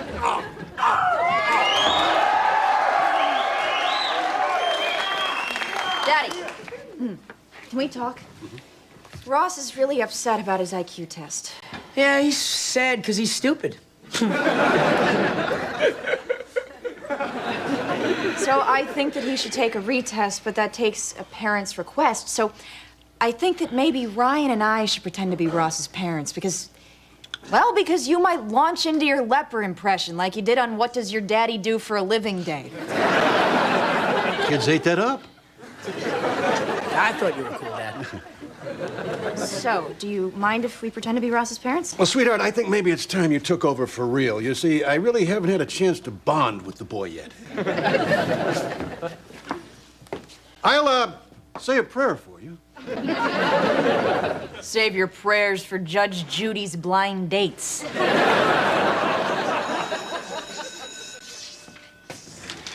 Damn public school. I hate everybody here.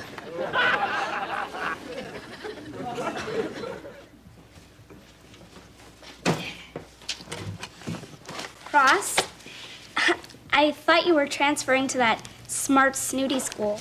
Oh, well, I was, but then I thought, to heck with my future.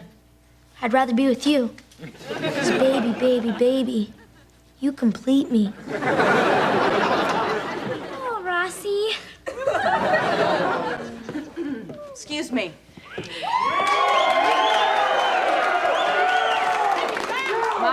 My husband and I would like to talk to you about our baby boy, Ross.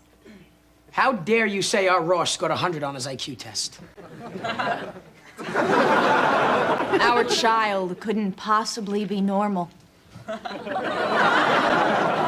How old are you? 20? 21? Of course he can't be normal. There must have been some mistake in the scoring. I mean, look at this face.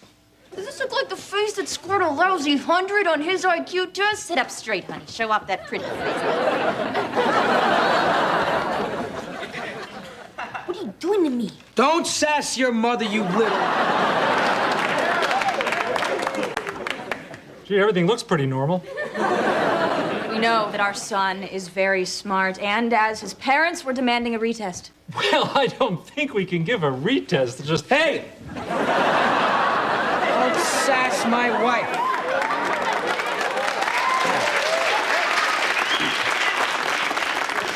Look, let's be pals. I mean, I'm sure we can come to some kind of an arrangement.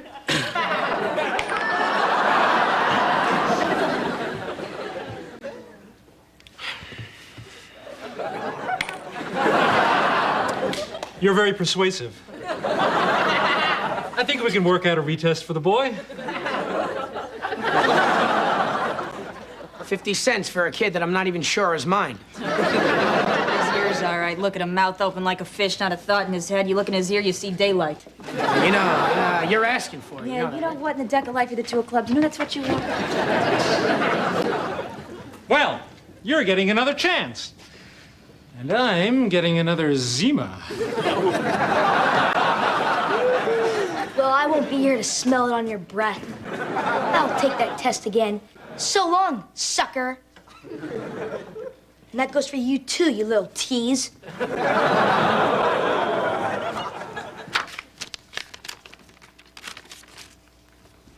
A 99? I'm taking it again. A 101? I'm taking it again.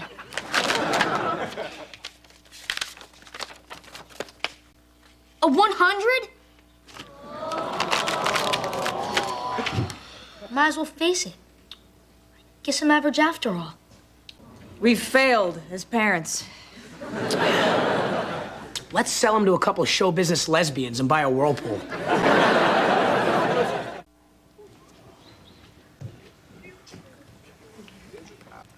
Hey, Ross, what are you doing here? Well, this is where I'm gonna wind up. Mr. Average, Mr. No one in particular, Mr. 100, Mr. 99, Mr. 101. It averages out to Mr. 100 exactly. Don't worry, I had that exact same problem. Being 100 was awful. I mean, I'd get down to 99, then I'd be 101. I mean, I felt like I couldn't win, like a complete loser. But I tell you, I worked and worked and finally got my weight down to a steady 99 pounds. I'm talking about my IQ. You have 100 IQ? God, that's average. Well, I always wondered what my dentist looked like as a kid. Ross, even I thought you were smart. But just because your IQ couldn't possibly get any more average doesn't mean that you can't learn. I mean, what are you gonna do? Just give up entirely? What would life be like if you stopped trying and you lived like an animal?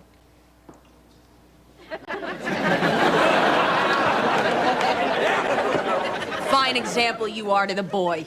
Ah, shut up. 20 years you're nagging me. I wish you married the Goldberg boy. Shut up.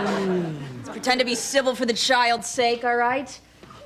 Look, Ross, most people are average, but you can stand out if you try hard. If you go in with the idea that you're not the smartest person in the world, you'll actually learn more than the smartest person in the world. It's the American way. Don't listen to her. It's a bunch of hooey. I mean, you have a 6th grade education. What more does an average guy need?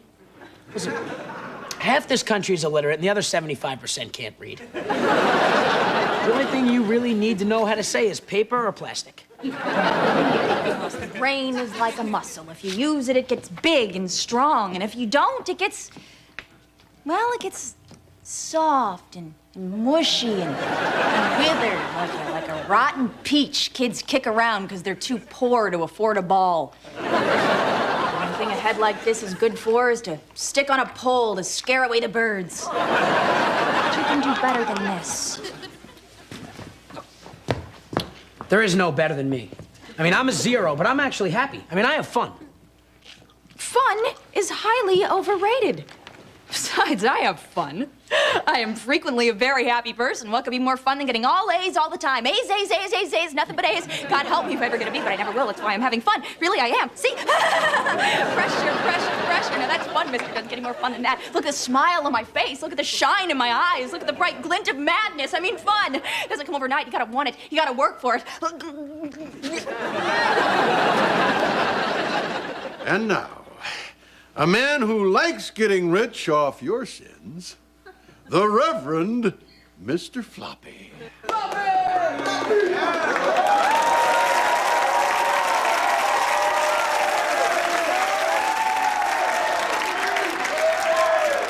Hallelujah! God loves a sucker. Can I get a hallelujah, Pastor Jack? Hallelujah! Hallelujah!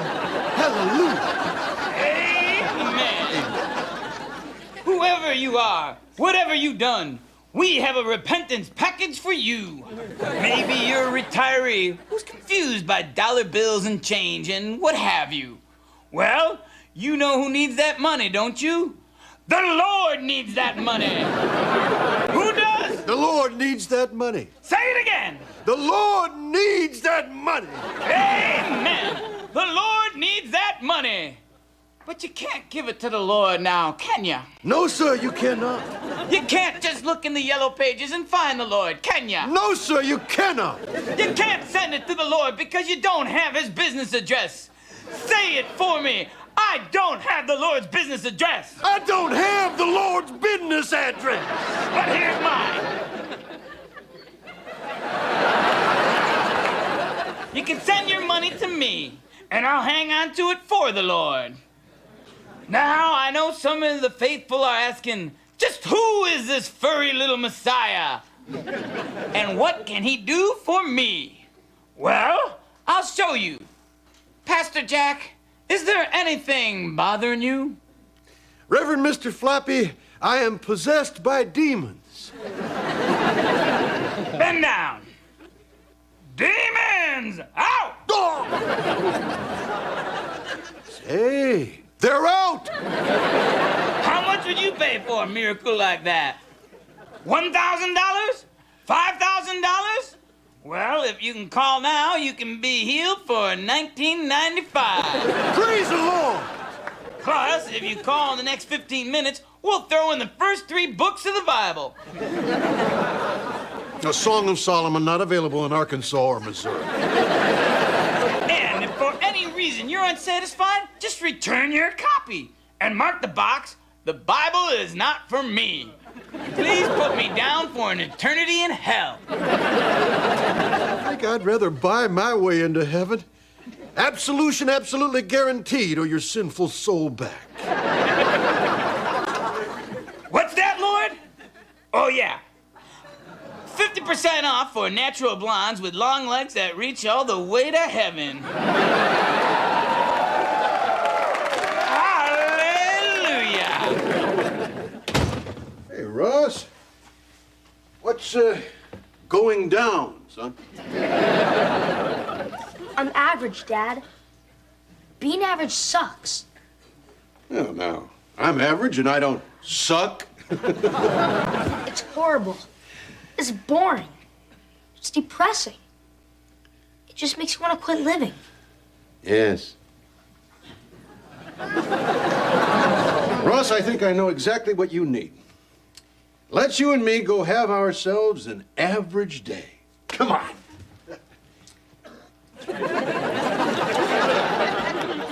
You see, Ross, we average folks, we make up 98% of the American population, and we're growing all the time. How's that vanilla ice cream? Bland, but satisfying. Yep. Just like life should be, and TV is. You know, you should feel lucky that you don't have one of them high IQs. Smart people feel bad because they feel too much. Who do you think's going to therapists all the time? Not average people. That's right. People who are smart are just broken. The hell with them and their big words. Normal guys never run out of things to say or people to say it to. What's this? Hey, buddy, did you understand Frasier last night? Nope. I like shows about straight guys. With a touching moment at the end. You know, like the rest of America, I just sat through it to get to Veronica's closet. It's almost as good as Raymond. No, he's funny. Everybody loves him. No, I like that Tim Allen. He's just like me.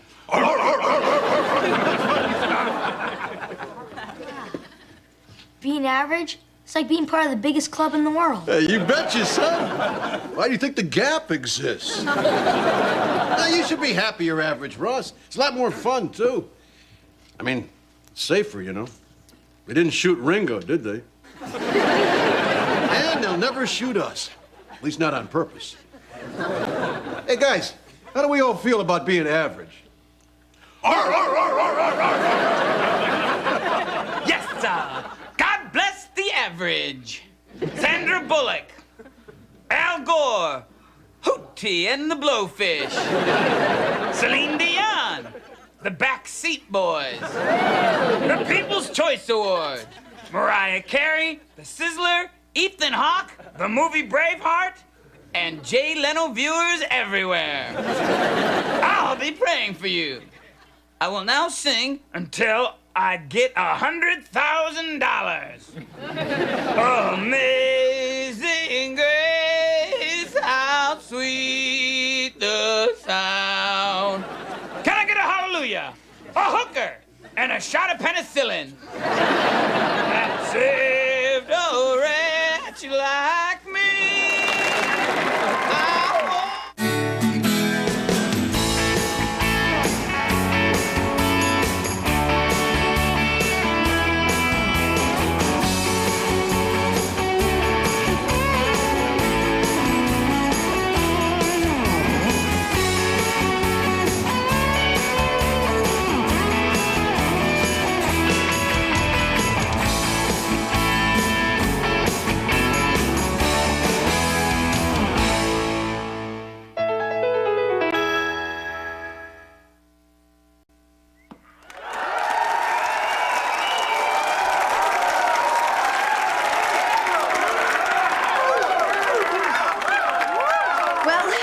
Here I am at college.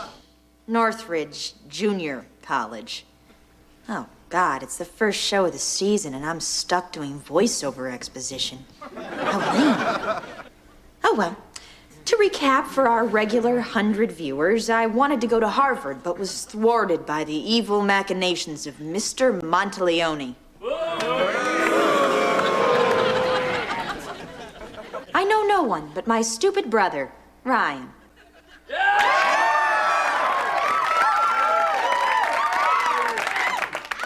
Oh, God, I desperately need someone to talk to. Well, why don't we just assume that I've already made friends with this girl over here and just get on with it? Muffy. Tiffany. Mwah, mwah. Oh. You've lost weight. Anorexia or bulimia? Both. Diuretic? Oh, no thanks. Do you know how many calories are in those things? Can you believe that we are really at college? Muffy, this isn't college. This is a halfway house between high school and pregnancy. I thought it would take me years to figure out everything about college, but this one's a block wide. I thought I would go through the library, book by book, but look, it's a prop. The whole Renaissance is a prop. Don't you want to learn anything? Don't you want to be excited? God, they're props too. Well, I know what I'm gonna do. I'm gonna take over the school newspaper.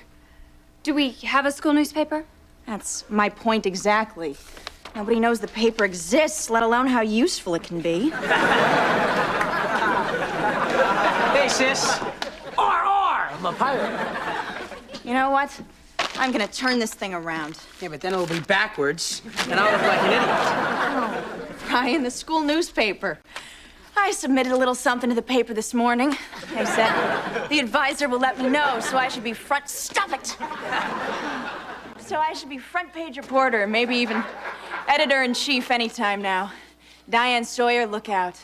This is Tiffany Malloy reporting live from China, recently purchased by Bill Gates. My husband. This is Tiffany Malloy Gates saying, I don't need this job, I just like it.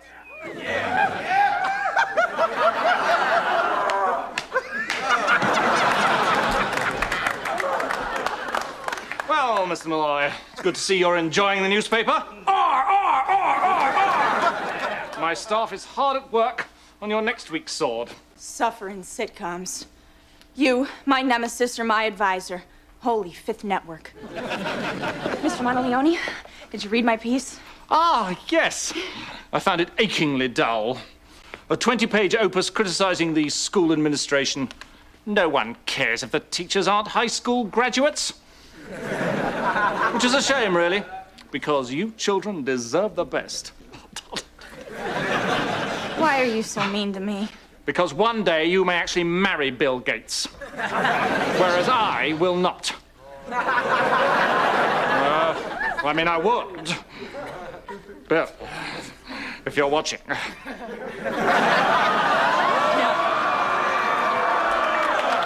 Well, if Bill is watching, he hasn't heard a word you've said.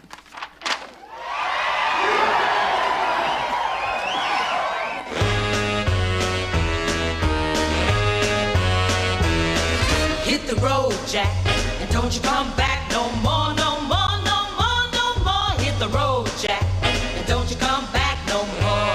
Oh, what you say? Hit the road, Jack, and don't you come back no more, no more, no more, no more. Hit the road, Jack, and don't you come back no more. Oh, woman, don't you treat me so mean. You're the meanest old woman that I've ever seen.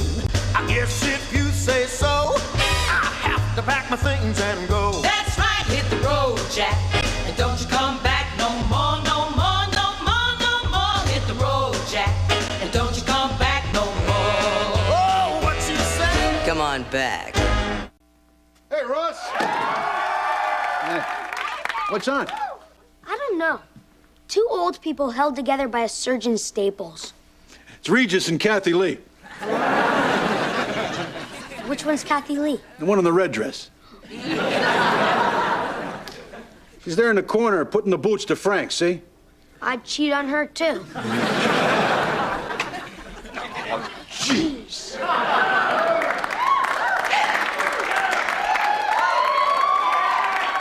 Dad, can I talk to you? Well, I'm talking to Ross right now. As you were saying. Daddy.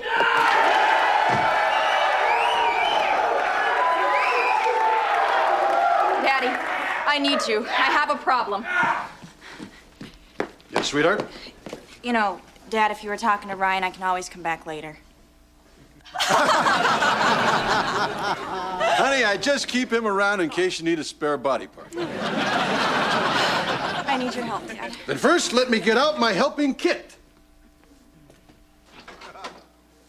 Do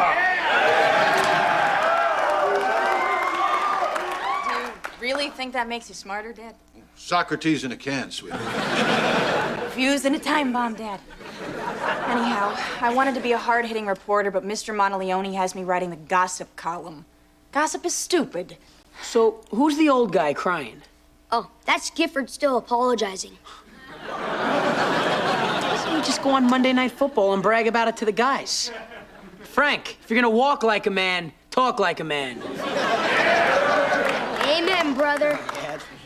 Yeah, you see that? That's America for you right there. All anybody cares about is gossip. After all, which would you rather read about?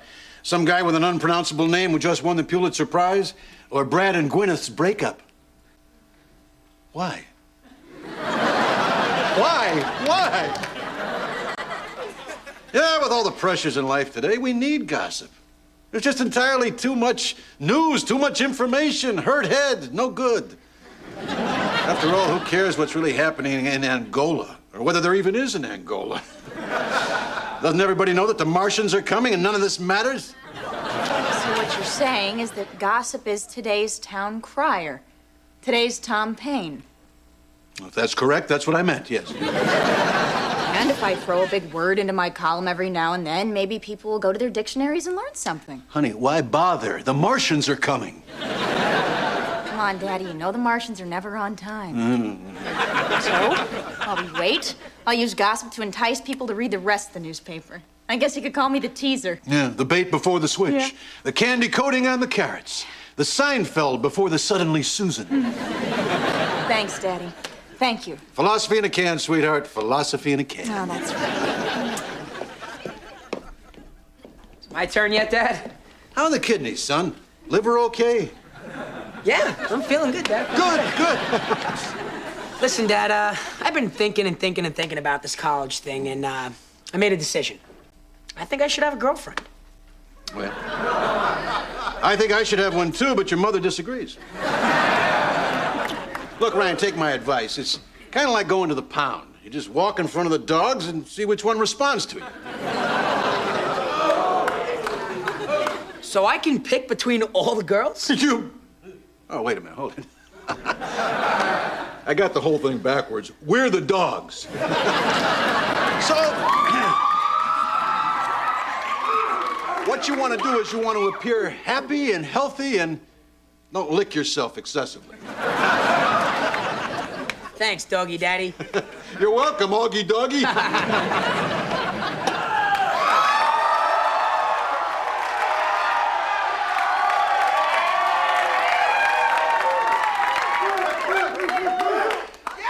Second scene, huh, Jack? Time to service the bunny. Well, as a matter of fact, Mr. Floppy, it happens to be the third scene. Sorry, Jack. I was sleeping. Like America, I'm just waiting for the bunny scene.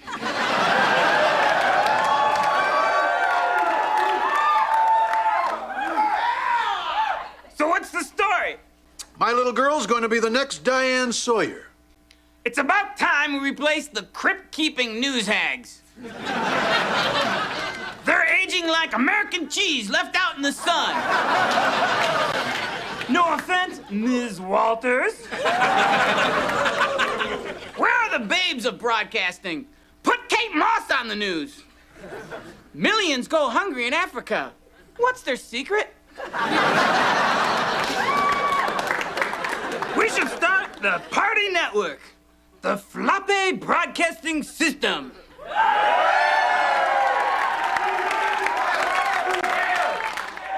And now we go to Claudia Schiffer, live from Moscow.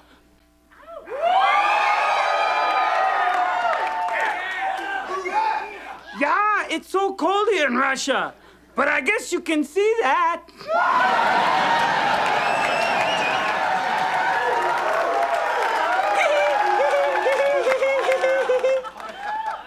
And that's the way it ought to be. Today, April 1st, the first day under the rule of Governor Floppy, flunky of the Martians. They are coming, you know. I know. I told you. Hi, wanna play? Wanna go for a walk? Hey, let's chase cars. Wanna play frisbee? Gee, I'm happy you're home. Notice me? Please love me, please? Sit. Beg. Oh, please, baby, please, baby, baby, baby.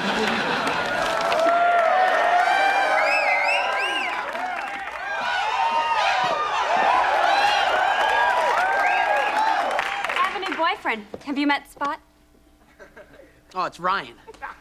It's Spot. Okay, I have no real attachment to Ryan. Just a lot of bad memories. Well, Miss Malloy, let's see what you did with your first Aunt Lippy column, shall we? Diane's cat had 8 kittens, and Mary's going to be wearing pink to the Valentine's dance. Oh, not just pink. Fuchsia. Gossip is about dirt. And you can't be a journalist without stabbing a few people in the back. The trick is, you get their trust, and then bam, you Nixon them. But people won't like me. People didn't like Nixon, but he had a big house and a nice funeral. If you expect to be in my paper, I want dirt, Miss Malloy, and I want you filthy with it.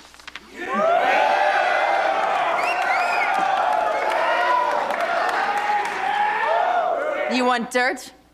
I'll give you dirt. But you're the one who's gonna be filthy with it.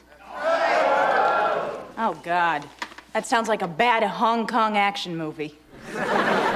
You want dirt? I'll give you dirt. But you're the one who will be filthy with it. For the sake of my ancestors, you will lose. When I win, when you lose.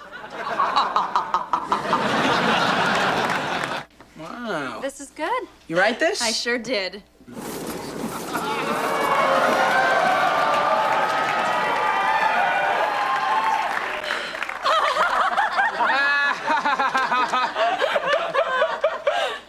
Miss Malloy. Yeah. Miss Malloy, what is this? I do not love Sheepy. This is a complete fabrication. It does not belong in a newspaper. Come on, it's satire. Nobody believes it. I did not perfect this phony accent simply to be laughed at. So from now on, whatever you write in my English class, you'll get an F. But that's not fair. And I'll never get to Harvard. That's what makes it so funny. And furthermore, you're fired off the paper. But if you fire me, won't people believe your little tryst with Sheepy is true? Isn't that like an admission of guilt? I mean, how will it look if I unveil the story and then suddenly disappear? People will get a bad impression. The only way to redeem yourself is for me to write some kind of retraction. Well, that would help. Very mature and all that. Yes, well, can't be around a man like you and not have something rub off, eh? I just need to get a little quote from you.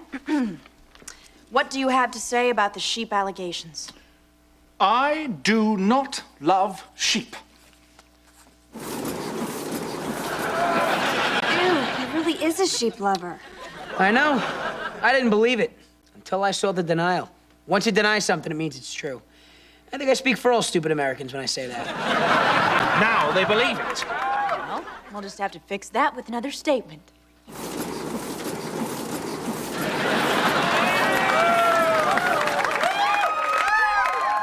All right, who put this in my office?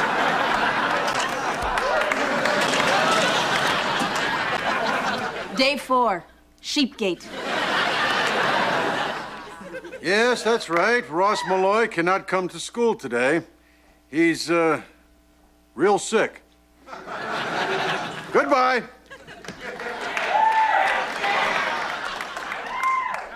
Yes, hello. Jack Malloy can't come to work today. He's really sick. Yes, another stomach ache. Right. No, that was not him at the 7-Eleven buying beer. That was also not him at the strip club either. Well, see you tomorrow. Same time, same place. Okay, and son, always remember, school and work is for saps.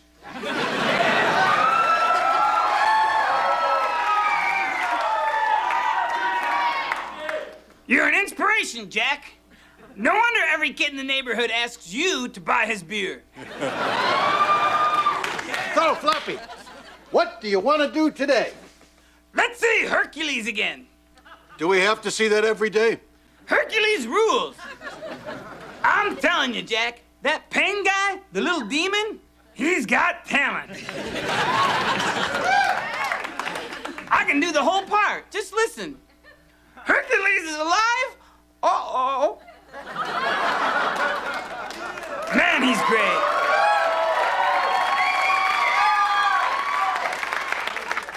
Hey, Floppy, wait a minute. I've got an idea. Why don't we come up with an animated feature of our own?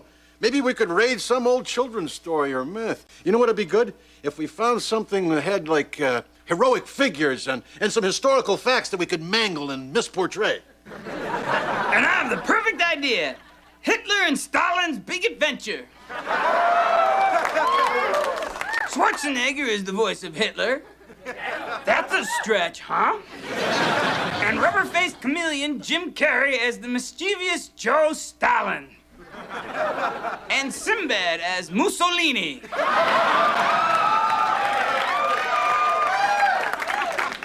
He makes the Soul Train run on time. I'm a little worried about Germany coming after us, though. Oh, come on. You know they're famous for their Teutonic sense of humor. Wouldn't it be great if we could do a plastic cup tie-in with Der Wiener Schnitzel? Go step on over and get a Heil hot dog. Try them. You'll be back. Roll out the tanks. We're invading Poland tonight. Roll out the... You're not shopping that idea around again, are you? Oh, honey, a good idea isn't dead until you are. So how are you? I am deliriously happy. I am flushed with victory. I've finally defeated the teacher who's been torturing me for years. It's not wrong to crush an enemy, is it, Daddy? Well, I wouldn't know, honey. You see, I'm usually the crushee. I've fought back for everybody who's ever been pushed around. I'm proud of you, sweetheart. Just like you're going to be proud of me when you see Hitler in the Macy's Thanksgiving Day Parade. Right up there between Snoopy and Santa Claus. Daddy, Mr. Monteleone is so evil, there's not an ounce of guilt in my body. I tingle with triumph.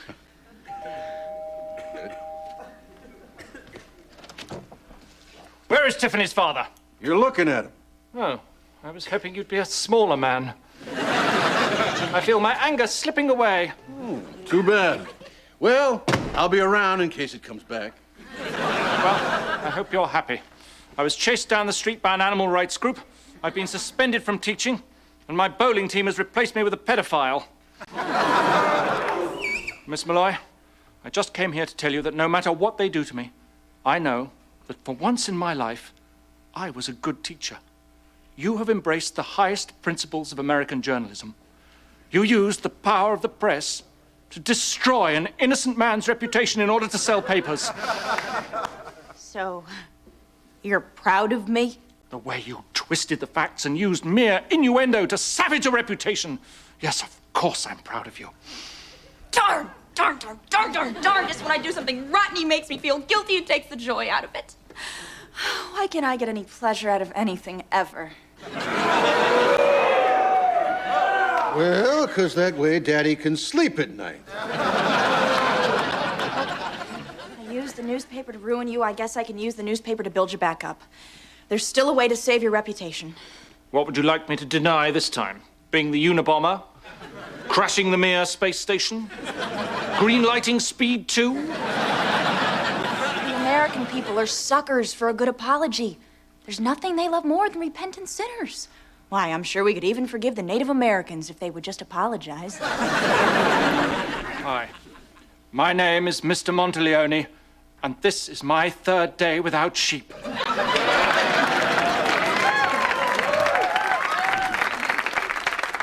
It's been tough, but with the help of my friends and God, I know I'm going to lick this thing.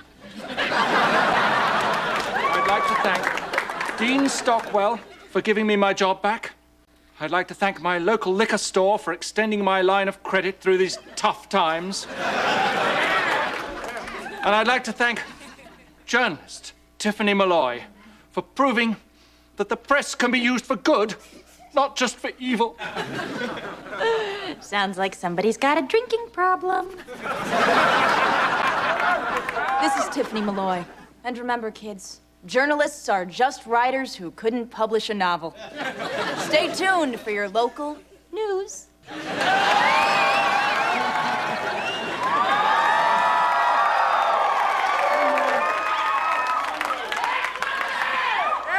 Flash! The Martians have landed. World about to end. But first, how Buffy the Vampire Slayer stays in shape. Red hot bunny lovin'. Dear Mr. Floppy, me and my friends enjoy your show, but please settle an argument. Are you a bear, a dog, or just old socks badly sewn together? Larry Lovejoy, Beaumont, Texas. I'm glad you asked that question. I'm all bunny. Just ask my girlfriends. I can be anything you want.